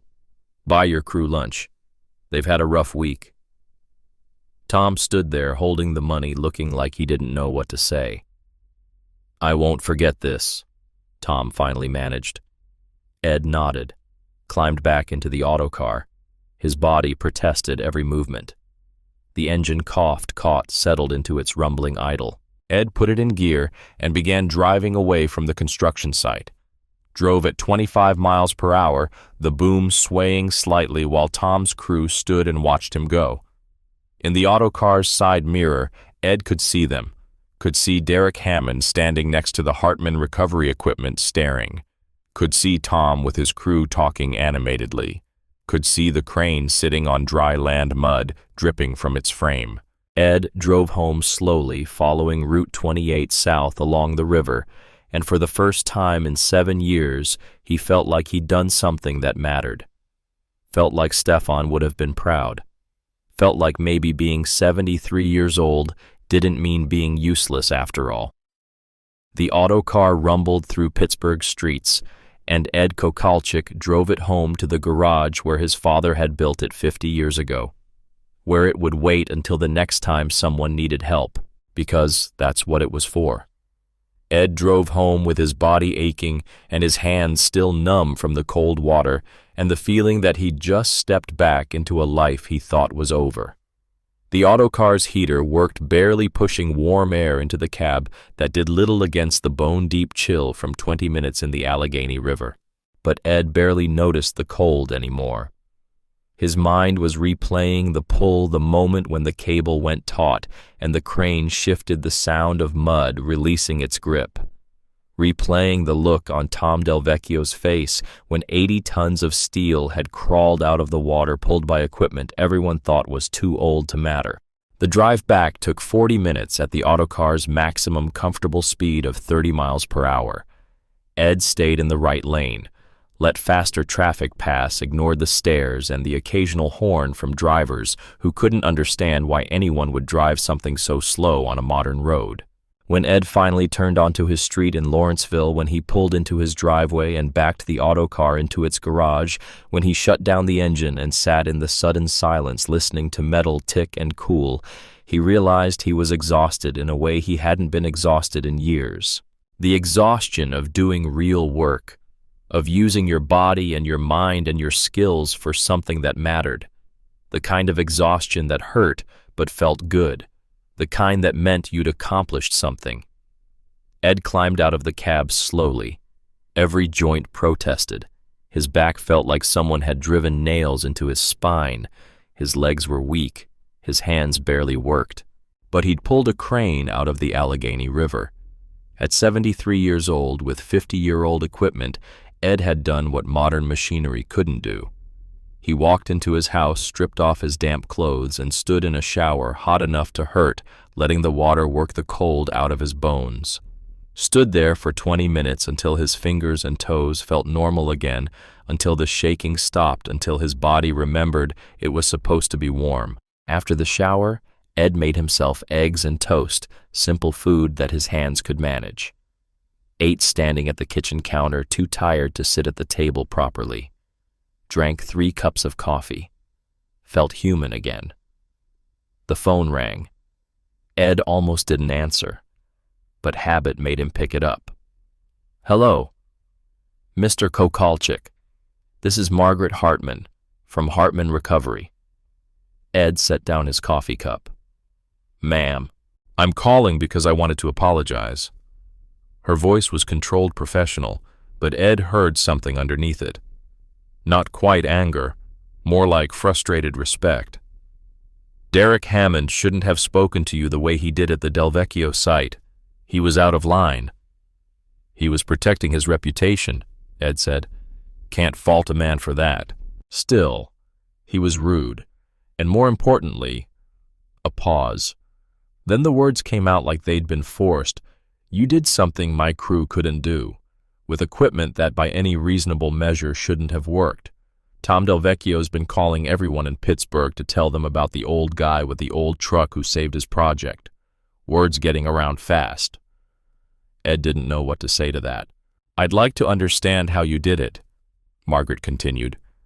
"Would you be willing to have coffee and explain your approach, professional curiosity?" Ed thought about that. Thought about sitting in his kitchen alone, watching the news, feeling useful for one day, and then going back to being useless. Thought about the autocar sitting in the garage, waiting. "All right," Ed said. "When?" They met 2 days later at a diner in Lawrenceville. Ed chose a booth near the back, habit from decades of meeting people to discuss work. Margaret Hartman arrived exactly on time, and Ed saw immediately that she wasn't what he expected. 62 years old, Ed guessed. Tall, maybe 5'10", with steel gray hair, pulled back in a severe bun. Work boots and canvas pants, and a heavy jacket that had seen real use. Calloused hands when she shook Ed's. Working hands. She ordered coffee black and got straight to business. "I inherited Hartman Recovery from my husband 5 years ago," Margaret said, her voice matter of fact. "William built it from nothing starting in '79. By the time he died in '93 heart attack at 58, we had 12 employees and equipment worth $3 million. She paused, drank her coffee, continued. "I've been fighting for 5 years to prove I can run this company as well as William did. Construction is a man's world, especially recovery. I've had contractors refuse to work with us because they don't trust a woman to handle equipment. Had engineers question my decisions. Had my own crew doubt whether I knew what I was doing." Margaret looked at Ed directly. "I've spent 5 years proving myself, earning respect, building a reputation. And then you show up at the Delvecchio site with a truck older than my oldest employee and do a job my 200-ton crane couldn't touch. I need to know how that happened." Ed sipped his coffee. "Your crane's built for power. Mine's built for leverage." "Explain." So Ed did. Talked for 30 minutes about boom height and anchor points and mechanical advantage through snatch blocks, about the physics of shifting weight instead of lifting it, about reading ground conditions and understanding how river mud created suction and how breaking that suction was more important than brute force pulling. Margaret listened without interrupting, occasionally nodding, her eyes sharp and focused. When Ed finished, she sat back. "You learned all that in the steel mills." "Learned it from my father," Ed said. "He spent 40 years pulling equipment out of bad situations. He used to say the difference between good recovery work and bad recovery work is whether you're fighting the problem or working with it. Your father built your truck. 1948 through 1950. Took him 2 years working nights and weekends. Built the boom by hand from scrap steel he got at the mill. Why build a wrecker instead of just using commercial recovery services? Because working men needed help and couldn't afford what commercial services charged." Ed looked at Margaret.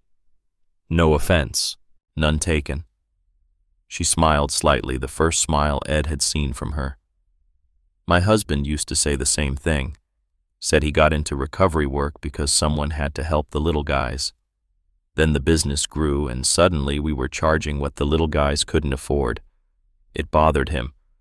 Bothered me, too." She was quiet for a moment. Then she looked at Ed with an expression that was part calculation, part hope. "Would you be willing to consult for us on jobs where unconventional approaches might work? We get calls sometimes for situations where standard equipment won't work. Your experience might make the difference between a successful recovery and abandoning equipment." "I'm not looking for work," Ed said. "I'm not offering employment. I'm offering collaboration. When we get a call that seems impossible, I'd like to be able to call you, ask your opinion, maybe have you come look at the site. If you think your truck could handle it, you do the job. If not, we at least got a second perspective." Ed studied her face, saw determination there, saw someone fighting to prove herself in a world that wanted her to fail, saw something of Stefan in her, that stubborn refusal to quit just because things were hard. "What would you pay?" Ed asked. "Whatever's fair. Market rate for consultation. If you do a recovery, we split the fee. 60-40, you getting the 60 since it's your equipment and expertise." "I don't need money," Ed said. "Got my pension from the mill. House paid off. Mary's life insurance sitting in the bank untouched."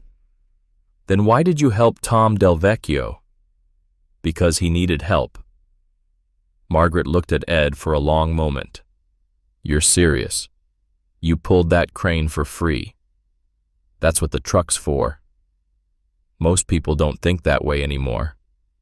Most people aren't my father's son." Margaret smiled again, wider this time. "Your father raised you right, Mr. Kokolchik." "Ed." "Margaret." She pulled a business card from her pocket, wrote a number on the back. "That's my direct line, not the office number. If you hear about a job, or if you just want to talk shop, call me." Ed took the card. Looked at her handwriting, clear and precise despite the cheap pen. "Can I ask you something?" Margaret said. "Why do you do this? Really? You're 73 years old. You could be retired, relaxing, enjoying your golden years. Instead, you're wading into freezing rivers and pulling equipment. Why?" Ed thought about that. Thought about the 7 years after Mary died when he'd sat in his house feeling useless.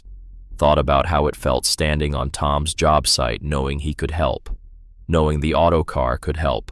"Because I can," Ed said finally. "And when a man can do something that helps someone, when he has the skills and the tools and the knowledge, and he just sits idle, he's wasting what he's been given. My father taught me that." "Your father sounds like he was remarkable." "He was. Built this truck with his hands because he believed in helping people. Used it for 40 years to pull working men out of bad situations. Never charged much, sometimes charged nothing. He said if you had the ability to help, you had the responsibility to help. Margaret nodded slowly. William used to say something similar. Said the equipment didn't matter as much as what you did with it. Said a man with a tow truck and a good heart could do more for his community than a company with $1 million in equipment and no sense of service. They sat in comfortable silence for a moment, two people who understood that work wasn't just about money, that helping people mattered, that equipment was just tools, and what mattered was what you used them for. "Call me," Margaret said finally. "When you're ready, if you're ready. I think we could do good work together." Ed nodded, watched her leave, sat in the diner booth drinking his coffee, thinking about what she'd said. Collaboration, working together, using the autocar for more than just one job. It felt like possibility, like maybe the 7 years of sitting idle were over, like maybe Ed had more work ahead of him, like maybe 73 wasn't the end after all. Ed finished his coffee and drove home. Backed the autocar into its garage. But this time, instead of closing the doors and walking away, Ed spent an hour going over the truck, checking every system, lubricating cables, inspecting welds, making sure everything was ready for what he wasn't sure, but ready. The call from Tom Delvecchio came 4 days after the crane recovery. "Ed, it's Tom Delvecchio. Tom, how's the bridge?" "Back on schedule thanks to you." Tom's voice was warm, grateful, but Ed heard something else underneath it. Uncertainty. "Listen, I'm calling because word got around about what you did, about the crane. And I got a call this morning from a guy up in Butler County who's got a problem. Bulldozer stuck in a strip mine, ground's unstable because of old mine shafts underneath. 3 recovery companies already told him no. Said it's too dangerous." Ed felt something stir in his chest. The same feeling he'd had hearing about Tom's crane. The feeling of being needed. What kind of unstable? The kind where you walk on it and it feels like a trampoline. Old coal mine shafts below the surface, some of them collapsed, creating voids. The bulldozers sitting on ground that might give way any minute. They're worried it'll go down a shaft and maybe trigger a bigger collapse. They try pulling it yet. Nobody will touch it. Hartman said no. 2 other companies said no. The mining company's ready to write it off and just abandon the equipment. But it's a brand new Cat D9, $400,000. They'd rather save it if they can. Ed looked out his kitchen window at the garage, at the auto car waiting inside. Thought about unstable ground and old mine shafts and a heavy piece of equipment that needed moving from a distance, the kind of job the autocar was built for. "Give me the number," Ed said. The strip mine job took Ed 6 hours on a cold February morning, with wind coming hard across open ground and making his eyes water. The bulldozer sat 200 yards from the access road on ground that looked solid but wasn't. Ed could see it from where he parked the autocar, a big yellow machine sitting alone on earth that rippled slightly when the wind blew hard. The mining company supervisor was a woman named Patricia Ross, maybe 50, with the weathered face of someone who'd spent decades outdoors. She met Ed at the site entrance with visible nervousness. "You the guy Tom Delvecchio sent?" "Ed Kokalchik, that's my truck." Patricia looked at the autocar, looked at Ed. Her expression said she was thinking the same thing everyone thought this old man with this old truck was supposed to do what 3 modern recovery companies refused to attempt. "How much do you know about undermined ground?" Patricia asked. "Enough. Worked mill cleanup sites in the 70s and 80s. Some of them had underground voids from old mining operations. Learned to read the signs. The signs here say that ground could give way without warning. We've had 2 minor collapses in the past month. Nothing big, just surface settling. But each collapse creates more instability. That bulldozer weighs 30 tons. If it goes down, it could trigger a collapse that takes out 1/3 of this section." Ed studied the ground between the access road and the bulldozer. The earth showed stress patterns, subtle ripples and cracks that indicated settling. The surface looked solid, but it was deceptive. Underneath, old mine shafts created voids, and the earth above those voids was essentially a thin bridge waiting to collapse. You couldn't drive recovery equipment across that ground. The weight would trigger exactly the collapse they were trying to avoid, and you couldn't work close to the bulldozer because the ground around it was the most unstable. But the autocar didn't need to get close. Ed positioned the truck 200 feet back from the bulldozer on ground that was solid bedrock exposed, where decades of mining had stripped away the topsoil. He spent 2 hours rigging an elaborate cable system using intermediate anchor points, rocks he'd had Patricia's crew drag into position heavy boulders that distributed weight across wider areas instead of concentrating it. The cable ran from the autocar through a series of snatch blocks, each block multiplying mechanical advantage, each one positioned carefully to avoid putting pressure on unstable ground. The final cable reached the bulldozer through a system Ed had rigged that let him control the pull angle without ever stepping onto questionable earth. Patricia watched from beside the autocar, her radio in hand, her face tight with worry. "If this triggers a collapse," she started. "Then we lose the bulldozer," Ed finished. "But we won't lose anyone. Everyone's clear of the area. If the ground goes, it goes. Equipment can be replaced. People can't. That's a $400,000 machine. It's also 30 tons sitting on ground that wants to fail. Sometimes you lose equipment. Rather lose equipment than make the situation worse by rushing." Ed started the pull at 10 in the morning, worked slowly, patiently, pulling 6 inches at a time, then stopping to let the ground settle to see if the stress would trigger a collapse. Each pull sent vibrations through the earth. Each pull risked being the one that broke the fragile bridge holding the bulldozer up. But each pull also moved the bulldozer 6 inches closer to safety. By noon, the bulldozer had moved 30 feet. By 2 in the afternoon, 60 feet. By 4 in the afternoon, as February daylight started to fade, the bulldozer reached ground solid enough that its own tracks could get traction. Ed disconnected the cable and watched the bulldozer drive itself the rest of the way to safety under its own power. Patricia tried to pay him $2,000. Ed took $300 for fuel and wear on equipment and left. "Why?" Patricia asked, genuinely confused. "You just saved us $400,000 and 6 months of environmental cleanup if that thing had gone down a shaft. You should charge real money for this." "Don't need money," Ed said. "Need to know I helped. That's payment enough." He drove home as sunset turned Pittsburgh's sky orange and pink, and when he pulled into his driveway, he realized he felt more alive than he had in 8 years. The cement truck through the ice happened in late February. The quarry pond had looked frozen solid. The driver had made that mistake, had driven his cement truck onto ice that seemed thick enough to support weight. It wasn't. The truck went through the ice 50 feet from shore, broke through into 8 feet of water, and started sinking. The driver got out, scrambled to safety, but the truck was going down, and the quarry owner was looking at a major environmental disaster if 8 cubic yards of concrete leaked into the water. Ed got the call from Tom, who'd gotten it from Margaret Hartman, who'd gotten it from the quarry owner in a panic.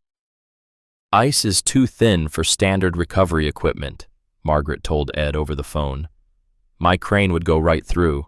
I'd normally say wait for spring thaw, but the truck's leaking fuel and concrete. Environmental Protection Agency is involved. They need it out now." "How thin is the ice?" 4 inches in most places. 6 inches at the thickest. Not enough to hold a recovery crane. Maybe enough to hold your truck if you distribute the weight somehow." "Can't drive on ice that thin," Ed said. "But I can work from shore if I can get cable out to the truck." "How do you get cable across 50 feet of thin ice?" "Very carefully." Ed drove to the quarry in a snowstorm, set up the autocar on solid ground at the shore where the ice met land. Then he spent an hour constructing a cable delivery system using ropes and bamboo poles he'd brought for exactly this kind of situation. The poles were 12 feet long, light, designed to distribute weight across wide areas. Ed lashed them together into a ladder-like structure, attached his cable to the end, and very carefully, never stepping on the ice himself, pushed the structure out across the frozen surface. The ice creaked, cracked in places, but the distributed weight of the bamboo structure was light enough that the ice held. Ed fed cable through the structure until it reached the truck, then used a long pole with a hook to secure it to the truck's frame. The whole rigging process took 3 hours in falling snow, while the quarry crew stood on shore and watched like it was the most insane thing they'd ever seen. Then Ed got in the autocar and started pulling. The truck came out of the water, slowly dragging across ice that groaned and cracked but held. Came sliding toward shore, leaving a trail of water and broken ice.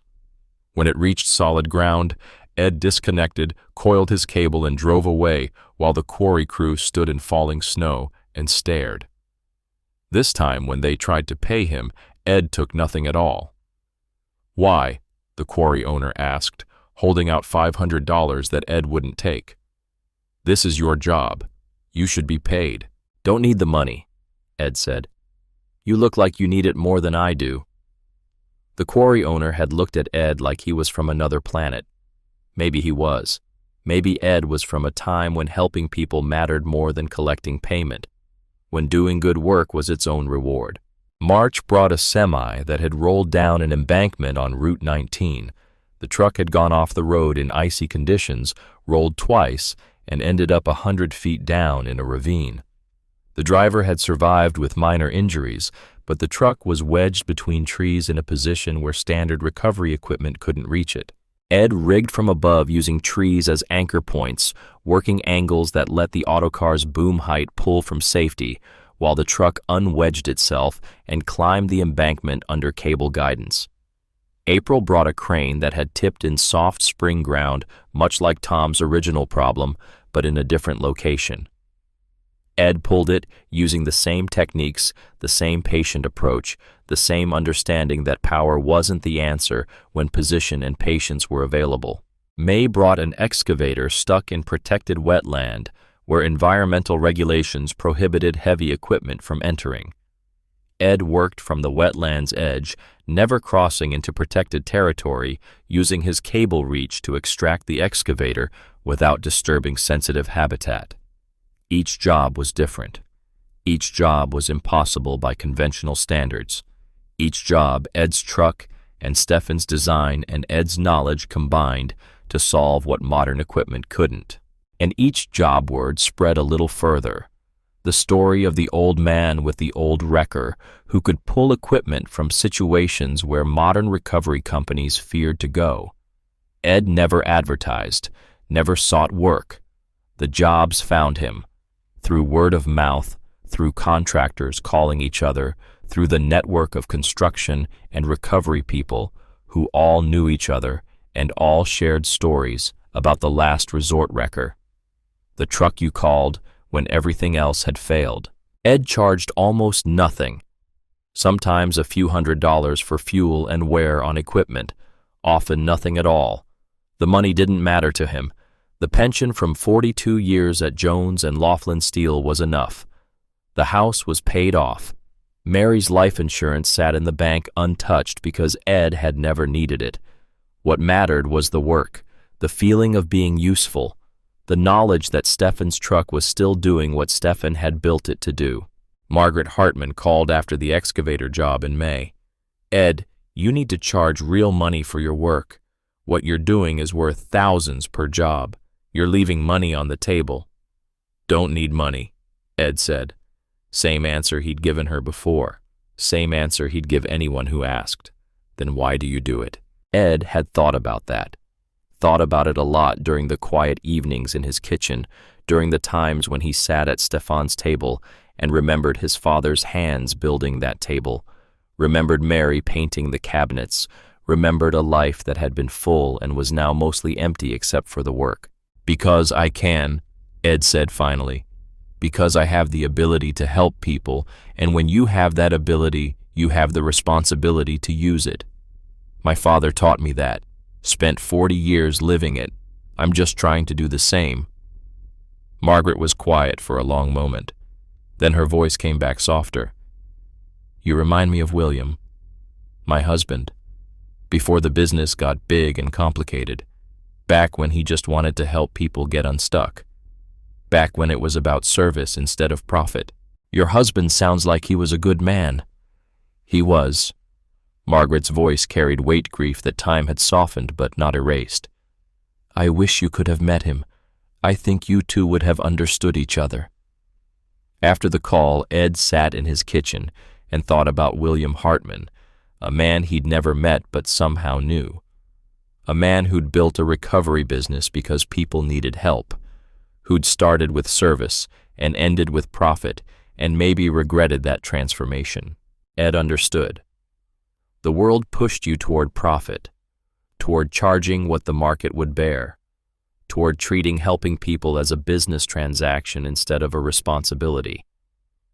Stefan had resisted that push for 40 years, had kept the autocar services affordable, had helped for free when people couldn't pay, had believed that having the ability to help created the obligation to help. Ed was trying to honor that belief, trying to use Stefan's truck the way Stefan would have used it, trying to prove that 73 wasn't too old to matter. June brought the logging truck in the Appalachian Mountains, and June brought Derek Hammond back into Ed's life in an unexpected way. Ed was rigging the autocar on a narrow mountain road, preparing to pull a loaded logging truck that had slid off the pavement and gotten wedged between trees when Derek's pickup pulled up. Derek got out looking uncomfortable in a way Ed hadn't seen at the January job site.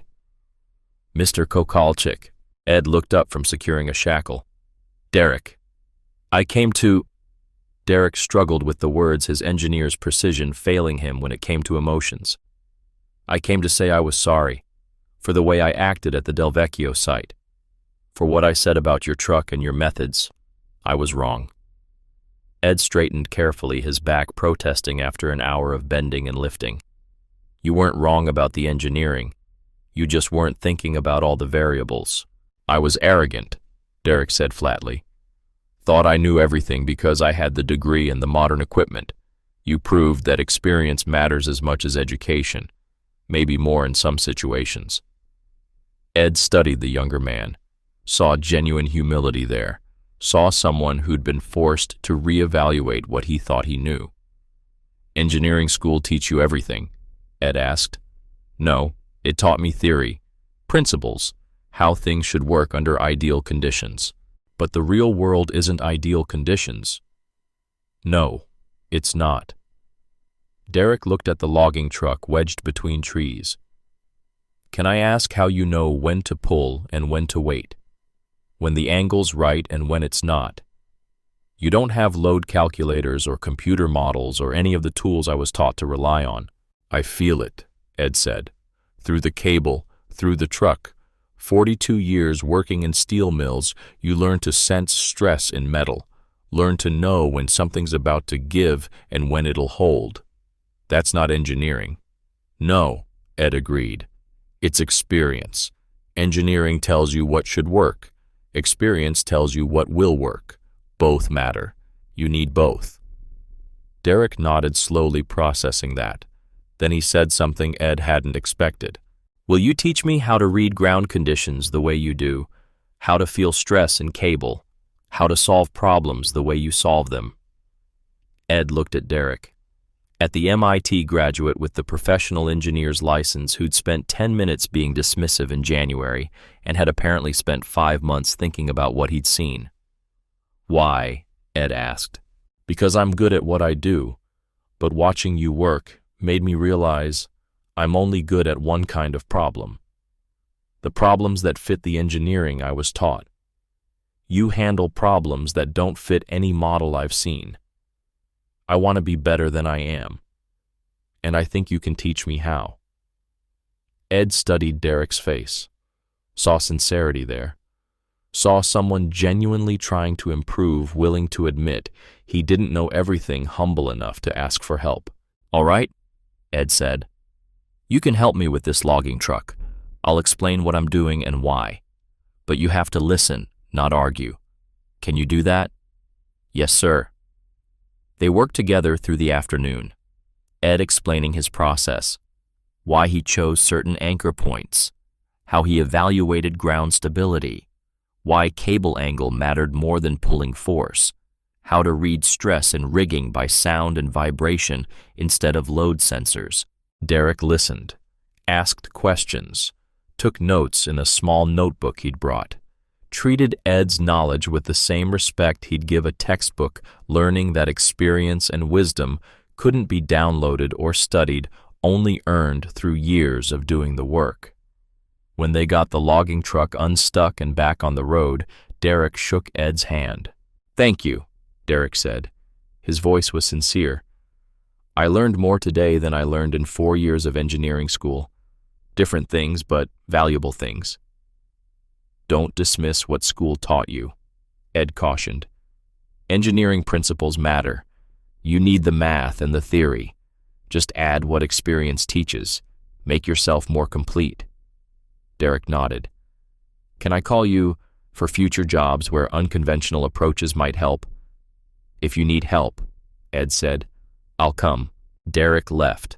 Ed finished coiling his cable and securing his equipment, drove the autocar down the mountain road as afternoon turned to evening, and realized that he'd just done something else Stefan used to do. Not just recovery work, teaching, passing knowledge to the next generation, making sure what he knew didn't die with him. It felt good. Felt like he was building something, not just maintaining it. Felt like maybe the autocar's legacy could extend beyond Ed's lifetime if he taught others what Stefan had taught him. July brought a phone call that Ed had been half expecting and half dreading. Dad Michael Kokalchik, Ed's son, 45 years old, living in Boston, working as an accountant, calling once a month with stiff conversations about nothing important. But this call was different. Ed heard it in Michael's voice immediately. "Michael, how are you?" "I'm fine, Dad, but I need to talk to you about something. I've been hearing stories about you doing recovery work with Grandpa's wrecker." Ed closed his eyes. Of course, word traveled. Someone Michael knew in Pittsburgh had seen Ed working, had told Michael his 73-year-old father was wading into rivers and pulling equipment from mines. "Some jobs here and there," Ed said carefully. "Dad, you're 73 years old. You should be retired, relaxing, taking it easy, not risking your life pulling equipment." "I am retired. This isn't work. It's helping people." "It's dangerous." Michael's voice rose slightly, stress breaking through his usual control. "What if you get hurt? What if something happens? You're up there alone with no one to help if things go wrong. What if?" The phrase that had defined their relationship since Mary died. What if you have a heart attack? What if you fall? What if you need help and there's no one there? Michael had been living with what if for 13 years, ever since he'd gotten the call that his mother was dying and had driven 5 hours from Boston only to arrive 30 minutes after Mary took her last breath. 30 minutes too late to say goodbye. Ed understood his son's fear, but understanding it didn't make it easier to address. "I'm careful," Ed said. "Being careful isn't enough. Dad, you could have a heart attack. You could fall. That equipment is 50 years old and you're operating it alone. Please, I'm begging you, sell the wrecker. Take the money. Move into a retirement community where there are people around, where you're safe." "I don't want a retirement community, and I'm not selling the autocar." "Why not, Dad? It's just a truck." "It's not just a truck." Ed heard his own voice harden. "It's your grandfather's work. It's what he built with his hands. It's his legacy. When I sell it, I'm selling the last piece of him that still does what it was made to do." Silence on the line.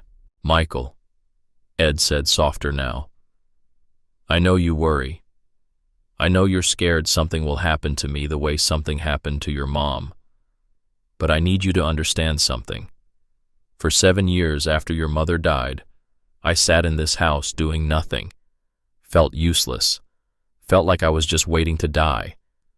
Then I pulled that crane out of the river, and for the first time in 7 years, I felt like I mattered, like I could still do something that helped people, but at what cost? Your safety, your life. I'm not going to live forever. You know that. I know that. But while I'm here, while I'm able, I want to be useful. The autocar lets me be useful. And when I can't do it anymore, I'll stop. But not yet. More silence. Then Michael's voice quieter. You sound like Grandpa. I'll take that as a compliment.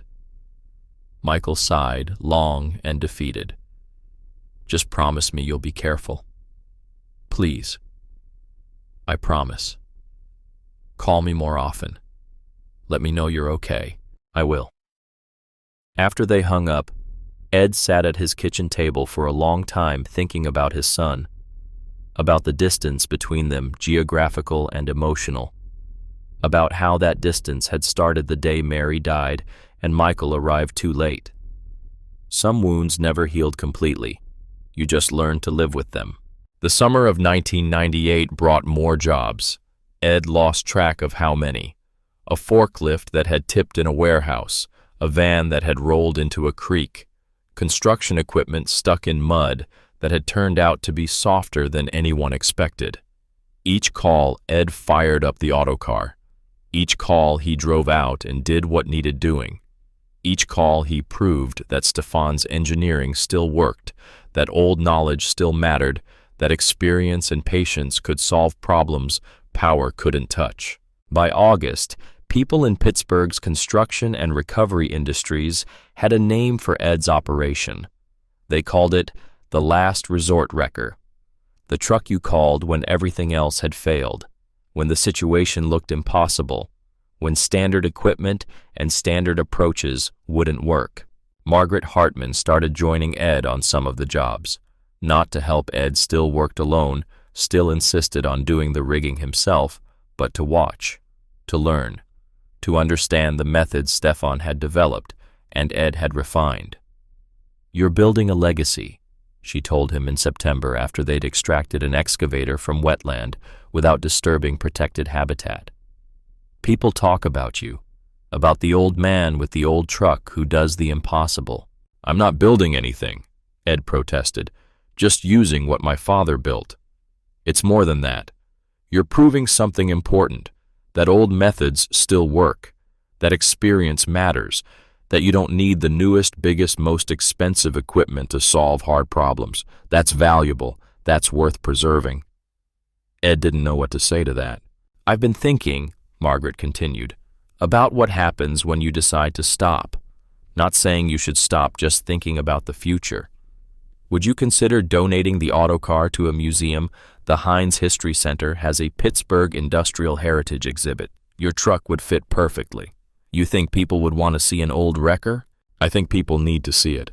Need to remember that things used to be built to last, that craftsmanship mattered, that men like your father made things that are still working 70 years later.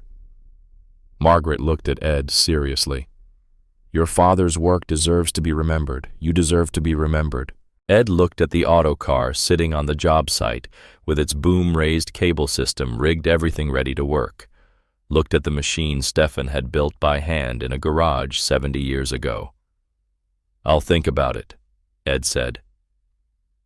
That night, sitting in his kitchen, Ed did think about it. Thought about what would happen to the autocar when he couldn't use it anymore, when age finally made it impossible to do the work, when his body gave out for good.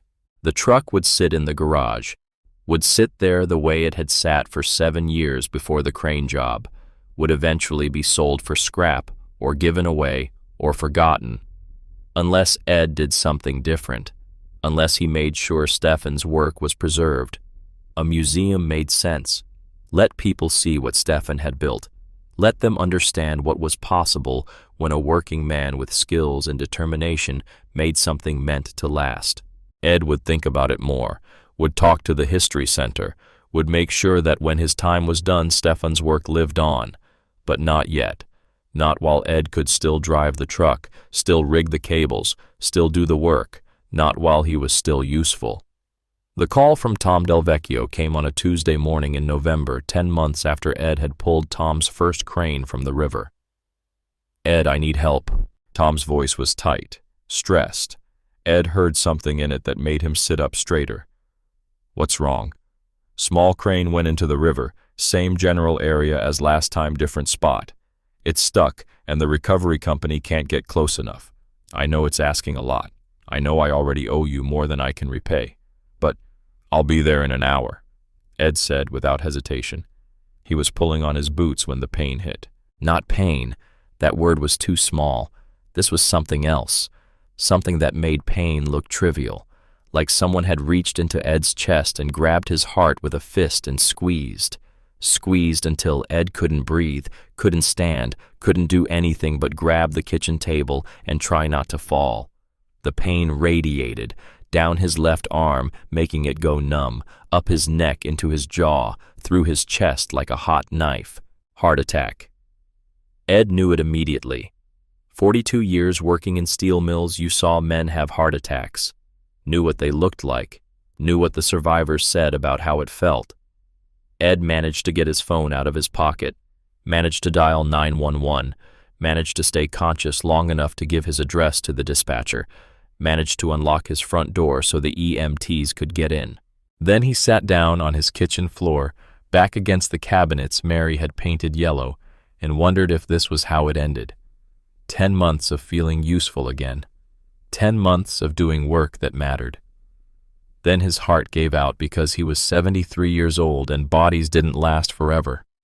Stefan's voice in his memory, "Will work till hands can't hold it anymore." Ed's hands couldn't hold anymore. The EMTs arrived 12 minutes later, which felt like 12 hours. Found Ed conscious but barely ashen, sweating the classic presentation of cardiac arrest. They loaded him into the ambulance, and by the time they reached UPMC Presbyterian, the pain had faded into a cold numbness that felt worse. At the hospital, doctors and nurses moved fast. Tests, medications, a cardiac catheterization where they threaded cameras into Ed's heart through his wrist and found blocked arteries, narrowed passages, a heart that had been working on borrowed time. A doctor, maybe 40 years old, came to Ed's room afterward and explained that he'd had a moderate heart attack, that the blockage had been significant, but they'd cleared it, that he'd need medication and lifestyle changes and follow-up care. "You're lucky," the doctor said. "This could have been much worse. But Mr. Kokalchik, you need to understand that your heart was damaged. You'll recover, but you'll need to be careful. No strenuous activity, no heavy lifting, and no more of whatever you were doing when this happened." "Can I make a phone call?" Ed asked. "Soon. We need to monitor you for—" "I need to call someone about a job. He's waiting for me." The doctor's face softened with understanding and pity. "Mr. Kokalchik, you just had a heart attack. You won't be doing any jobs for a while. Probably never given the damage to your heart. You need to rest. You need to let your body heal. You need to accept that some things are over." Ed closed his eyes and thought about Tom standing by the river, waiting for help that wouldn't come. Thought about the auto car sitting in his garage, useless without someone to operate it. They let him make the call 30 minutes later. Tom answered on the first ring. "Ed, where are you? Is everything okay?" "Hospital." Ed's voice came out weak. "Had a heart attack. Can't make it." Silence. Then, "Jesus. Ed, are you okay?" "Will be. But I can't help you. Not this time." "Ed, forget the crane. I'll figure something out. You focus on getting better. Call Margaret Hartman at Hartman Recovery. Tell her I sent you. She knows the techniques. She can help. Ed and Tom, I'm sorry. Don't apologize. You saved my company once. That's more than anyone could ask. Just get better. Ed hung up and lay back in the hospital bed, staring at the acoustic tile ceiling, feeling like he'd failed someone who trusted him. Feeling like maybe the doctor was right. Maybe some things were over.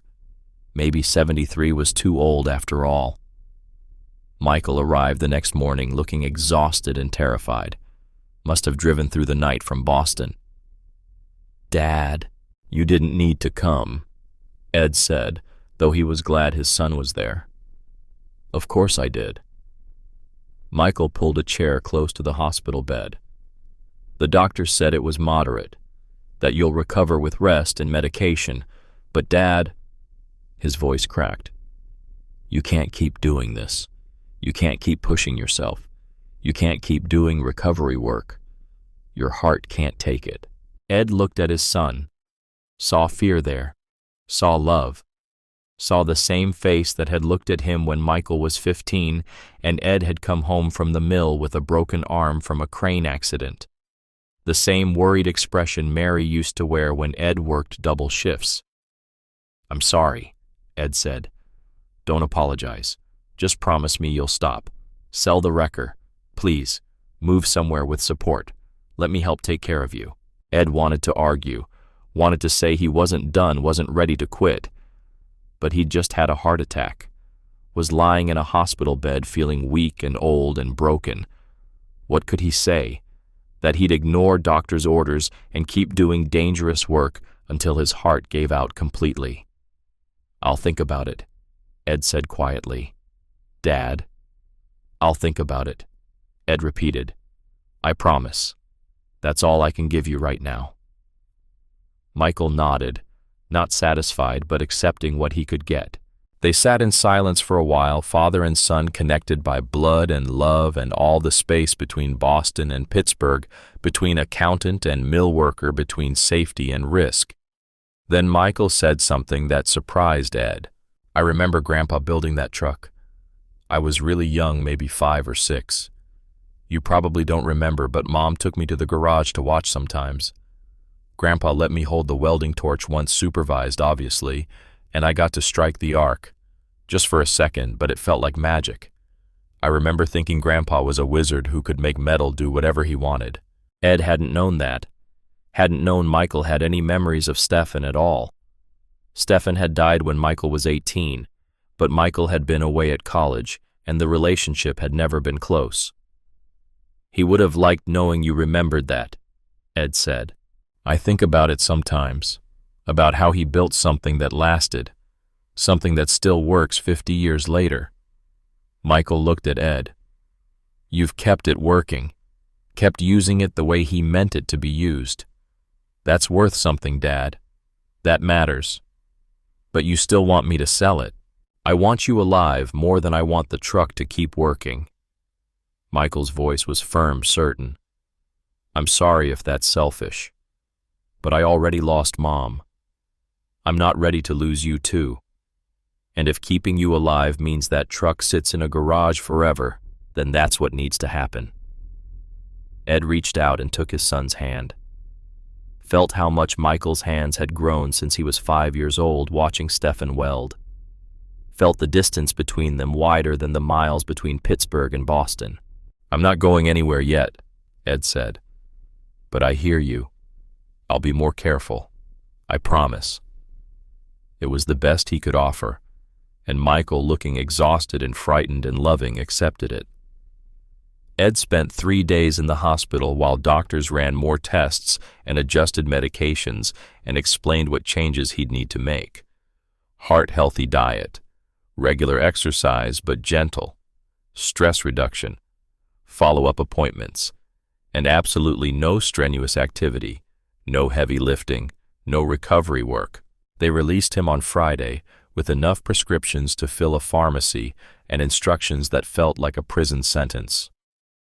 Rest. Take it easy. Let your body heal. Accept that you're 73 years old and your heart has been damaged and some doors are closed now. Michael drove him home, helped him into the house, stayed through the weekend to make sure Ed was settled. Before leaving, Michael made Ed promise again, no more jobs, no more recovery work, no more risks. Ed promised, meant it, for exactly 4 weeks. The first month was the hardest Ed had experienced in his life, harder than the months after Mary died, harder than the years of wondering if he'd be useful again. Hard because now Ed knew what he was missing. He sat in his kitchen taking pills 3 times a day, walked slowly around his neighborhood building Endurance at a pace that felt glacial, followed every doctor's order like a dutiful patient. The autocar sat in the garage. Ed could see it through his kitchen window, the boom visible over the garage door. He didn't go near it.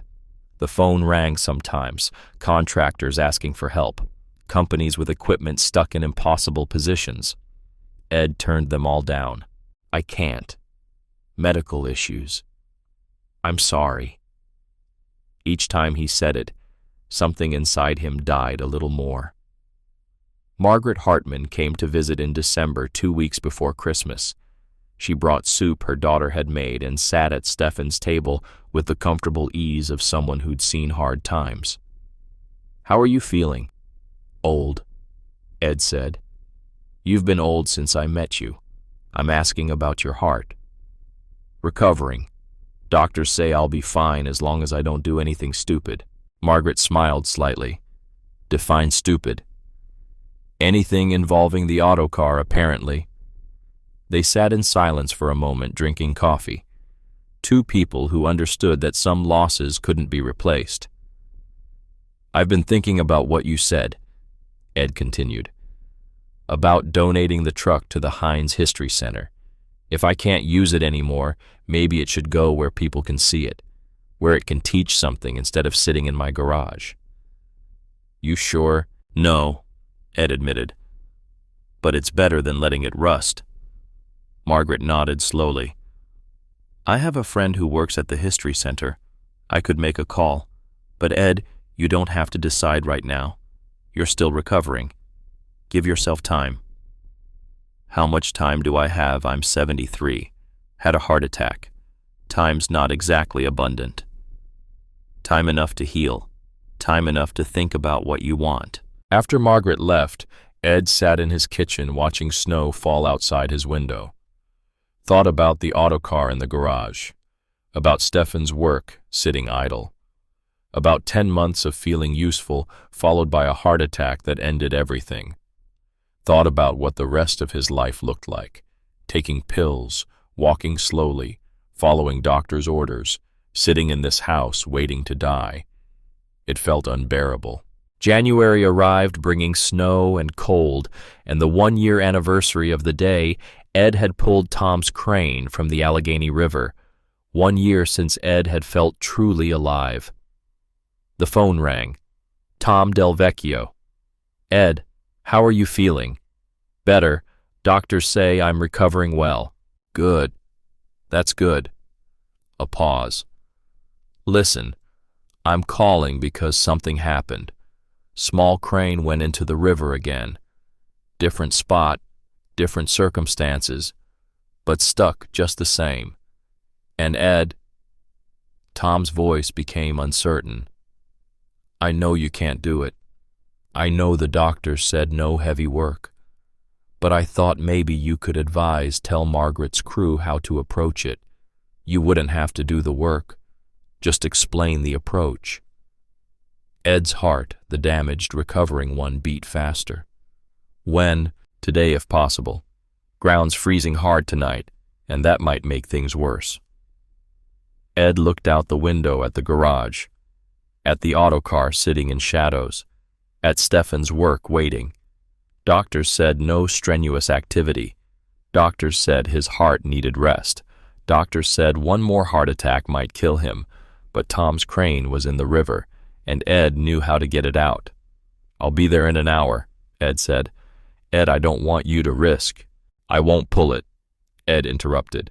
But I can supervise. Tell your crew how to rig it. That's not strenuous. That's just talking. Which was a lie, and both of them knew it. But Tom said, "Thank you," and gave him the address, and Ed hung up and walked to his closet to find his work boots. One more time, just once more, to help Tom, to prove the autocar still worked, to feel useful one more time before age and damaged hearts made it impossible. Ed drove to the river, knowing he was breaking his promise to Michael, breaking doctor's orders, risking the heart attack that might kill him. But he drove anyway, because Stefan's voice was in his head saying, "We'll work, till hands can't hold it anymore." And Ed's hands could still hold, just barely, but enough. Ed arrived at the river to find Margaret and her crew already there, a small crane submerged in water that looked even colder than it had been a year ago. Different spot, different crane, but fundamentally the same problem. Margaret took one look at Ed and said, "You shouldn't be here." "I'm not doing the work," Ed said, "just advising." "Ed, you had a heart attack 2 months ago. Being here in the cold with the stress, this isn't what your doctors meant by taking it easy." "Margaret, that crane's in the river. Tom called me, and I know how to get it out. Now let me help before we waste more time arguing." She studied his face, then nodded. "All right, but the second I think you're overdoing it, you sit in a warm truck. Deal. Deal."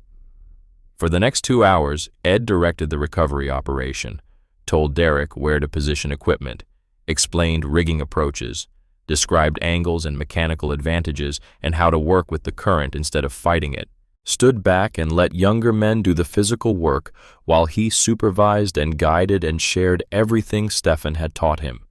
His chest ached, his hands shook, the cold cut through his coat, but the crane came out of the river clean and efficient, pulled by methods Stefan had designed 70 years ago, executed by people who'd learned to trust Ed's knowledge.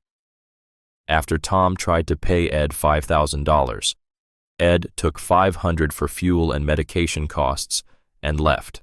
That night, sitting in his kitchen, Ed felt the pain start in his chest again. Not as bad as November, but bad enough. A warning. A reminder that his heart wasn't healed, wasn't strong, wasn't capable of handling the stress Ed was putting it through. He took his medication, sat very still, let the pain fade, and thought seriously about what Michael and the doctors had been saying. Maybe it was time to stop. Maybe 73 was old enough. Maybe he'd proven what he needed to prove. But February brought a call about a bulldozer in frozen ground, and Ed supervised. March brought an excavator in protected wetland, and Ed supervised. April brought a logging truck on a mountain road, and Ed supervised. Each time he stood back, let others do the physical work, followed doctor's orders about not lifting, not pulling, not pushing himself. Each time his chest ached, warning him, reminding him that his heart had limits, that those limits were closer than Ed wanted to admit. Each time he went anyway, because standing idle while people needed help felt worse than risking another heart attack, because Stefan's knowledge deserved to be used, because Ed didn't know how to be anything other than useful. Michael called in May, his voice tight with frustration and fear. "Dad, Margaret told me you've been doing jobs again." "Supervising," Ed corrected. "Not doing." "That's semantics. The doctors said rest, complete rest, not standing in the cold directing recovery operations." "Michael." "No, Dad. Listen to me." Michael's voice broke slightly. "I love you, and I'm terrified I'm going to get a call one day saying you had another heart attack and this time it killed you. I can't lose you like I lost Mom. I can't handle the wondering, can't handle the fear every time my phone rings." Ed heard the fear in his son's voice, heard the same fear he'd heard 13 years ago when Mary was dying and Michael was racing home from Boston, hoping to arrive in time, failing by 30 minutes. "I'll be more careful," Ed said. "That's not enough. I need you to stop completely." "I can't promise that." "Why not? Why is this so important that you'd risk your life for it?" Ed didn't have an answer that would satisfy Michael. Not one that made sense to someone who hadn't spent 42 years working steel, who hadn't felt the weight of being useless, who hadn't watched his father build something meant to help people. "Because it's what I can do," Ed said finally. "And when a man can't do what he's able to do, he stops being a man. He just becomes something waiting to die." Long silence on the line. Then Michael said something that changed everything. "I've been thinking about Grandpa a lot lately, about what he built, about why he built it." A pause, then. "I never told you this, but I was there the day he died. Not at the end, but earlier. It was Christmas break, 1976. I came home from college. I was 18. I went to the garage to see him, and he was working on the auto car tuning something. And he looked so tired, Dad. So old. And he looked at me and said, 'Michael, remember that what a man builds outlasts him if he builds it right.'" Ed's throat tightened. He hadn't known Michael had seen Stefan that Christmas, hadn't known they'd talked. "He died 3 weeks later," Michael continued, "and I remember thinking he knew. He knew he didn't have much time left, and he was making sure the truck would keep working after he was gone." A shaky breath. "I think that's what scared me about you. Watching you use that truck the same way Grandpa did, knowing that one day it's going to outlast you too. And I'm not ready for that." "Michael. But I also know you're not going to stop. You're like him, too stubborn, too committed. So I'm asking if you're going to keep doing this, at least let me help. Let me come visit. Let me see what you're doing. Let me understand why it matters so much to you." Ed felt something break open in his chest that had nothing to do with his damaged heart. "You'd want to do that?" "Yeah, Dad, I would." Michael came to Pittsburgh in June, spent a long weekend at Ed's house, and for the first time in years, father and son really connected. They went to the garage together on Saturday morning. Ed unlocked the door, swung it open, and let sunlight fall on the auto car. Michael stood looking at it for a long time. Then he walked around it slowly the way Ed always did, checking welds and frame rails, and the boom that rose 24 feet into the air. "It's beautiful," Michael said quietly, "in a weird industrial kind of way, like functional art. Your grandfather would have liked hearing that. Tell me about it, about how he built it." So Ed did. Spent an hour explaining Stefan's design philosophy, how the boom worked, how mechanical advantage through blocks multiplied force, how the height let them work from safety, how every weld and every bolt had a purpose. Michael listened, asked questions, touched the welds Stefan had made with his own hands 70 years ago, connected with his grandfather's work in a way he never had when Stefan was alive. "Can I learn?" Michael asked. "To operate it." "Why?" "Because it's part of our family, part of what Grandpa built and you've maintained. I want to understand it, want to know how to use it if it's ever needed." Ed studied his son's face, saw sincerity there, saw something else too, something he couldn't quite name. Connection, maybe. Purpose. "All right," Ed said. "I'll teach you." They spent Sunday at the garage, Ed explaining the controls, the winch operation, how to read cable tension by sound and feel. Michael learning, taking notes, asking the detailed questions an accountant would ask about something technical. Monday, they drove to a job site where Margaret's crew was working. Ed introduced Michael to Derek, to Margaret, to Tom Delvecchio. Michael watched his father supervise a recovery operation, watched how the crew listened to Ed's directions, watched how they trusted his judgment despite his age, despite his recent heart attack, because his knowledge was proven. That night over dinner at the same Lawrenceville diner where Ed had met Margaret, Michael said, "I get it now. Why you do this. It's not about the truck or the money or even the helping, really. It's about mattering, about being the person people trust when everything else fails." "Yeah," Ed said. "That's it exactly. But Dad, you know you can't do this forever, right?" "I know." "So what happens when you stop? Who keeps this knowledge alive?" Ed had thought about that. Thought about it every time he supervised a job, every time he explained his methods to Derek or Margaret's crew, every time he realized he was teaching instead of just doing. Nobody, Ed said honestly. The kind of work I do, the way I do it, that's disappearing. Modern equipment's getting better. Recovery techniques are improving. In 10 years, there probably won't be situations that need the autocar's specific approach. That makes you sad, Michael observed. Makes me aware that time moves on. What was necessary once becomes obsolete. That's not sad, that's just reality. But Grand, Pa's truck shouldn't be forgotten. No, Ed agreed. It shouldn't. That's why I've been thinking about what Margaret suggested. Donating it to the Heinz History Center. Let people see what men like your grandfather built. Let them understand that craftsmanship used to mean something. Michael nodded slowly, then said, I want to help. When you're ready to donate it, I want to be part of that. Want to make sure the story gets told right. Make sure people understand what Grandpa did and why it mattered. I'd like that, Ed said, and meant it. July brought another call that would change everything.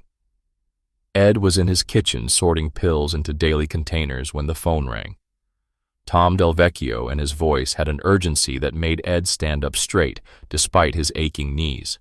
Ed, I need help. Real help. Big crane went into the river at the bridge site. Same general spot as 2 years ago. Ed felt his pulse quicken, felt his damaged heart beat faster. How bad? Bad. Current stronger than it was in January. Crane sliding deeper. If we don't get it out soon, it'll be completely submerged and we'll never recover it. What does Margaret say? She's here. Her crew's trying, but they can't get close enough. Ground's worse than last time. Maybe worse than any time. Ed, it's the same problem we had before, but magnified. Ed looked out at the garage, at the autocar sitting in shadows, at Stefan's work waiting for one more job. Doctors had said one more heart attack might kill him. Michael had begged him to stop. His body was 74 years old and damaged and running on borrowed time and medication. But Tom's crane was in the river, and the autocar could get it out. I'll be there in an hour, Ed said. Ed, you don't have to. I'll be there, Ed repeated, and hung up. He stood in his kitchen for a long moment looking at the pill containers on the table. Then he put on his boots, his coat, his tool belt. Everything exactly where it had been for 50 years. Called Michael's number. Got voicemail. Michael, it's your dad. I'm about to do something you're not going to like. But I need you to know I'm not doing it because I don't care about your feelings or because I don't value my life. I'm doing it because there's a job that needs doing and I'm the one who can do it. If something happens, his voice caught, then steadied. If something happens, know that I love you. Know that I'm proud of the man you became. Know that I kept your grandfather's promise. The truck did its job. Tell that story. Make sure people understand what it meant. He hung up, went to the garage, fired up the autocar, and drove toward the river one last time. The scene at the bridge site was chaos. Margaret's crew had 2 recovery cranes positioned, but couldn't get close enough to the water. The ground was even softer than 2 years ago. Spring floods had undermined the bank. The crane in the river was sliding slowly but visibly deeper into current that looked stronger and angrier than Ed remembered. Ed pulled up in the autocar, and Margaret ran over her face a mixture of relief and worry. Ed, no. You can't do this. Your heart... My heart's my problem. Ed said, climbing down from the cab carefully. That crane's yours. Let me help. Ed, if you have another heart attack out here, then I have another heart attack. Margaret, we both know I'm the only one here who can rig this pull safely. We both know the autocar's the only equipment light enough to anchor on solid ground far enough back.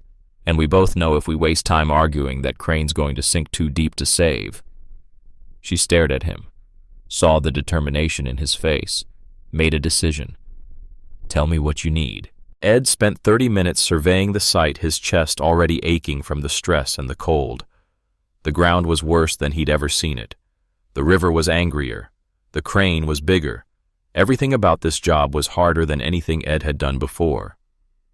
But the principles were the same. The geometry was the same. Stefan's design would work if Ed could hold himself together long enough to make it work.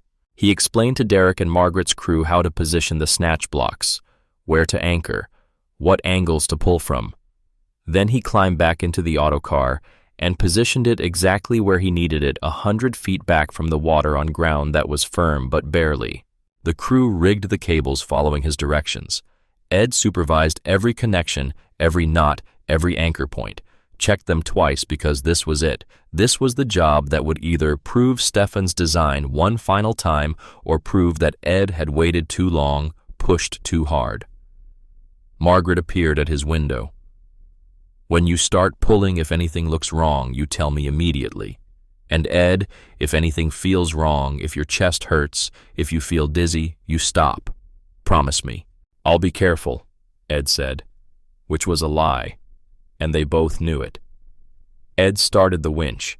The cable went taut with that familiar sound gears meshing power transferring through mechanical advantage that Stefan had designed 70 years ago. The crane shifted in the water. Ed worked the way he always had. Patient, methodical, pull, hold, reposition. But his chest was hurting now, not the gentle ache of exertion, but something sharper, more urgent. He ignored it. 20 minutes in, the boom broke free from mud. The crane lurched forward. 30 minutes in, Ed's chest felt like someone was driving nails through it. His vision blurred at the edges. His hands shook on the controls. He kept pulling. 40 minutes in, the crane was on dry land, and Ed knew with absolute certainty that he was dying.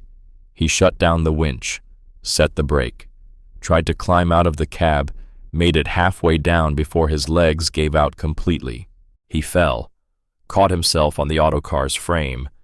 The pain in his chest became something beyond pain, became a force that stopped time and breath and thought. Ed slid to the ground, one hand still gripping the frame Stefan had built, and heard voices shouting around him. Margaret's face above him, pale and frightened. Someone saying, "Call an ambulance." Someone else saying, "Hold on, Ed, just hold on." But Ed wasn't listening to them. He was listening to Stefan's voice, rough with accent, and millwork saying what he'd said 1,000 times. Built by hands, Eddie. Will work till hands can't hold it anymore. Ed's hands couldn't hold anymore. But the job was done. The crane was out. Stefan's truck had proven itself one last time. Ed closed his eyes and let go. He woke up in a hospital room with Michael sitting beside the bed holding his hand. "Dad." Michael's voice was rough like he'd been crying. "Thank God." "How long?" Ed's voice came out as barely a whisper. 2 days. You had a massive heart attack. They had to. Michael's voice broke. They had to restart your heart. Twice. In the ambulance. The doctors said another 5 minutes and you'd have been gone. Ed processed that slowly. 2 days. Dead for how long minutes brought back. The crane. Michael stared at him. "Seriously, Dad? You almost died and you're asking about the crane. Did we get it out?" Michael smiled, despite himself, despite the fear and exhaustion on his face. "Yeah, you got it out. Tom said it was the cleanest recovery he'd ever seen. Said you did what everyone else said was impossible." "Good," Ed said and closed his eyes. "Dad, the doctor said you can't do any more recovery work. Ever. Your heart can't take it. If you try again, you will die. Do you understand that?"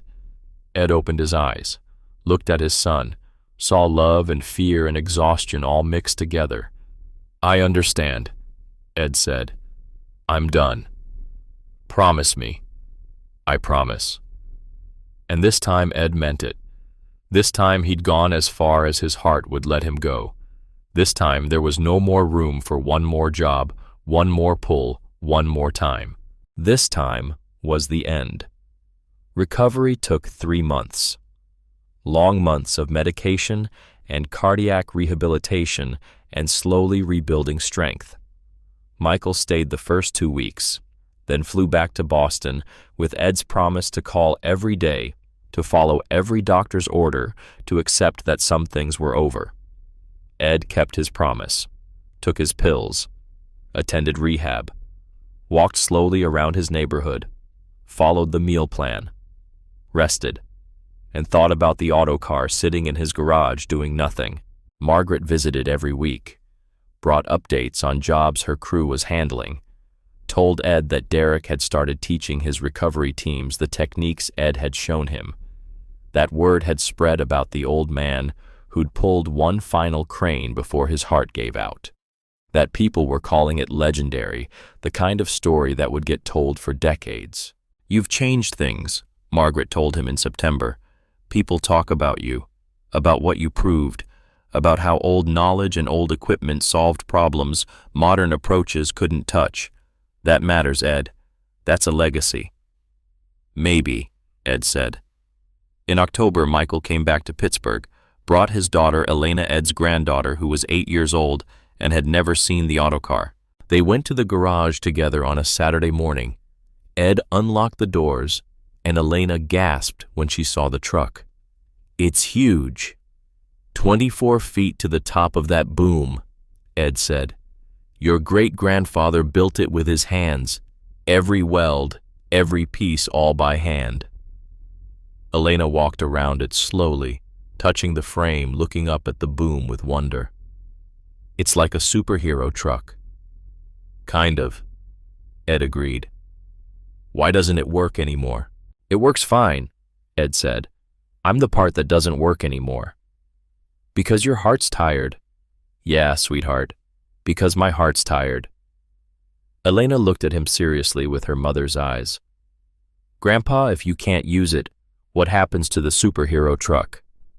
Ed looked at Michael, then at Elena, then at the autocar that Stefan had built, and Ed had kept running, and that now sat silent. "I think," Ed said slowly, "it's time for the superhero truck to retire too. Go somewhere people can see it and learn from it, like a museum." "A museum?" Elena's face lit up. "Then other kids could see it and learn about great-grandpa Stefan." "Exactly." "That's good," Elena said. "Then the superhero truck can teach people forever." Out of the mouths of children, Ed thought. Teaching people forever. That was better than sitting in a garage, better than eventually being scrapped or forgotten. That was a legacy worth building. The donation ceremony happened in November, 2 years and 1 month after Ed had pulled Tom's first crane from the Allegheny. The Heinz History Center prepared a space in their Made in Pittsburgh exhibit. Margaret arranged transport. The autocar was positioned carefully, boom raised to full height, looking exactly like it had looked at 100 job sites over 50 years. Ed attended the ceremony with Michael and Elena. Tom Delvecchio came. Derek Hammond came. Patricia Ross from the mining company came. The quarry owner came. Margaret and her entire crew came. People Ed had helped over 2 years, people whose equipment he'd pulled from impossible situations, people who understood what the autocar represented. The curator gave a speech about industrial heritage and working-class ingenuity and machines that outlasted the men who built them. Then they asked Ed to say something. He stood in front of the autocar Stefan's truck and looked at the crowd gathered. "My father built this truck in a garage 77 years ago because he wanted to help people who couldn't afford help," Ed said. His voice was steady despite his damaged heart, despite his age, despite everything. He didn't build it to make money or to be famous. He built it because he had the skills and the tools and the knowledge, and he believed that when you can help someone, you should help them. That was his philosophy. That was how he lived. Ed touched the autocar's frame, felt cold metal under his hand one last time. This truck outlasted him, outlasted my wife Mary, outlasted the steel mills where we both worked, and now it's going to outlast me too. But that's okay. That's what things built right. Do they keep working long after the builders are gone? They teach long after the teachers are silent. He looked at Michael, at Elena, at faces young and old, who'd come to honor a truck, and the men who'd used it. I'm glad it'll be here, where people can see what my father built, where children can learn that things used to be made to last, where anyone who wants to understand what craftsmanship meant can see it with their own eyes. The curator thanked him. People applauded. And Ed stood watching them photograph the autocar, watching children touch the boom Stefan had welded, watching his father's work live on in a way that mattered. Spring came to Pittsburgh in 2004. Ed was 79 now, his heart damaged beyond full repair, but still beating, his body worn, but still moving. He sat in his kitchen on Saturday mornings, drinking coffee, watching birds at the feeder Mary had put up 30 years ago, thinking about how strange it was to still be alive. The phone rang. Derek Hammond. Ed, how are you feeling? Old, tired, alive. What do you need, Derek? There's a situation. School bus went off the road in Butler County, hanging on the edge of a collapsed bridge. They need to stabilize it before they can get the kids out, but standard equipment's too heavy to risk on the damaged structure. Ed's pulse quickened instinctively, then he remembered. He couldn't do it. His heart wouldn't let him. Derek, I can't. The doctors... I know. I'm not asking you to do it. I'm asking if Michael could. Ed went very still. What? I've been training with Margaret's crew, learning the techniques you taught me, and I realized something. The autocar's in the museum, but those techniques aren't locked away. They're real. They work. And if Michael knows how to operate the truck, if he learned from you, like you learned from Stefan, then in an emergency, the History Center would let us use it. They've already said as much. The truck's still operational. It just needs an operator. Ed sat processing this. Thought about Michael's hands on the autocar's controls. Thought about Stefan teaching Ed to weld. Thought about legacy and knowledge passing between generations. Let me call you back, Ed said. He sat for a long time, then dialed Michael's number. Dad, hi. I was just about to call you. Michael, I need to ask you something. Okay. How would you feel about learning to operate the autocar? Really learning it. Well enough to use it in emergencies. Silence. Then, what do you mean? Ed explained Derek's call. Explained the idea. Explained that it wouldn't be regular work, just emergency situations where the autocar's specific capabilities were needed, where modern equipment couldn't safely operate. But it would mean coming to Pittsburgh regularly, Ed finished. Learning the rigging, understanding the truck the way your grandfather and I understood it. Learning the knowledge so it doesn't die when I die. More silence. Then Michael said something Ed hadn't expected. I've been thinking about early retirement. The firm's offering a buyout package. I've been wondering what I'd do with actual free time that's mine instead of the firm's. A pause.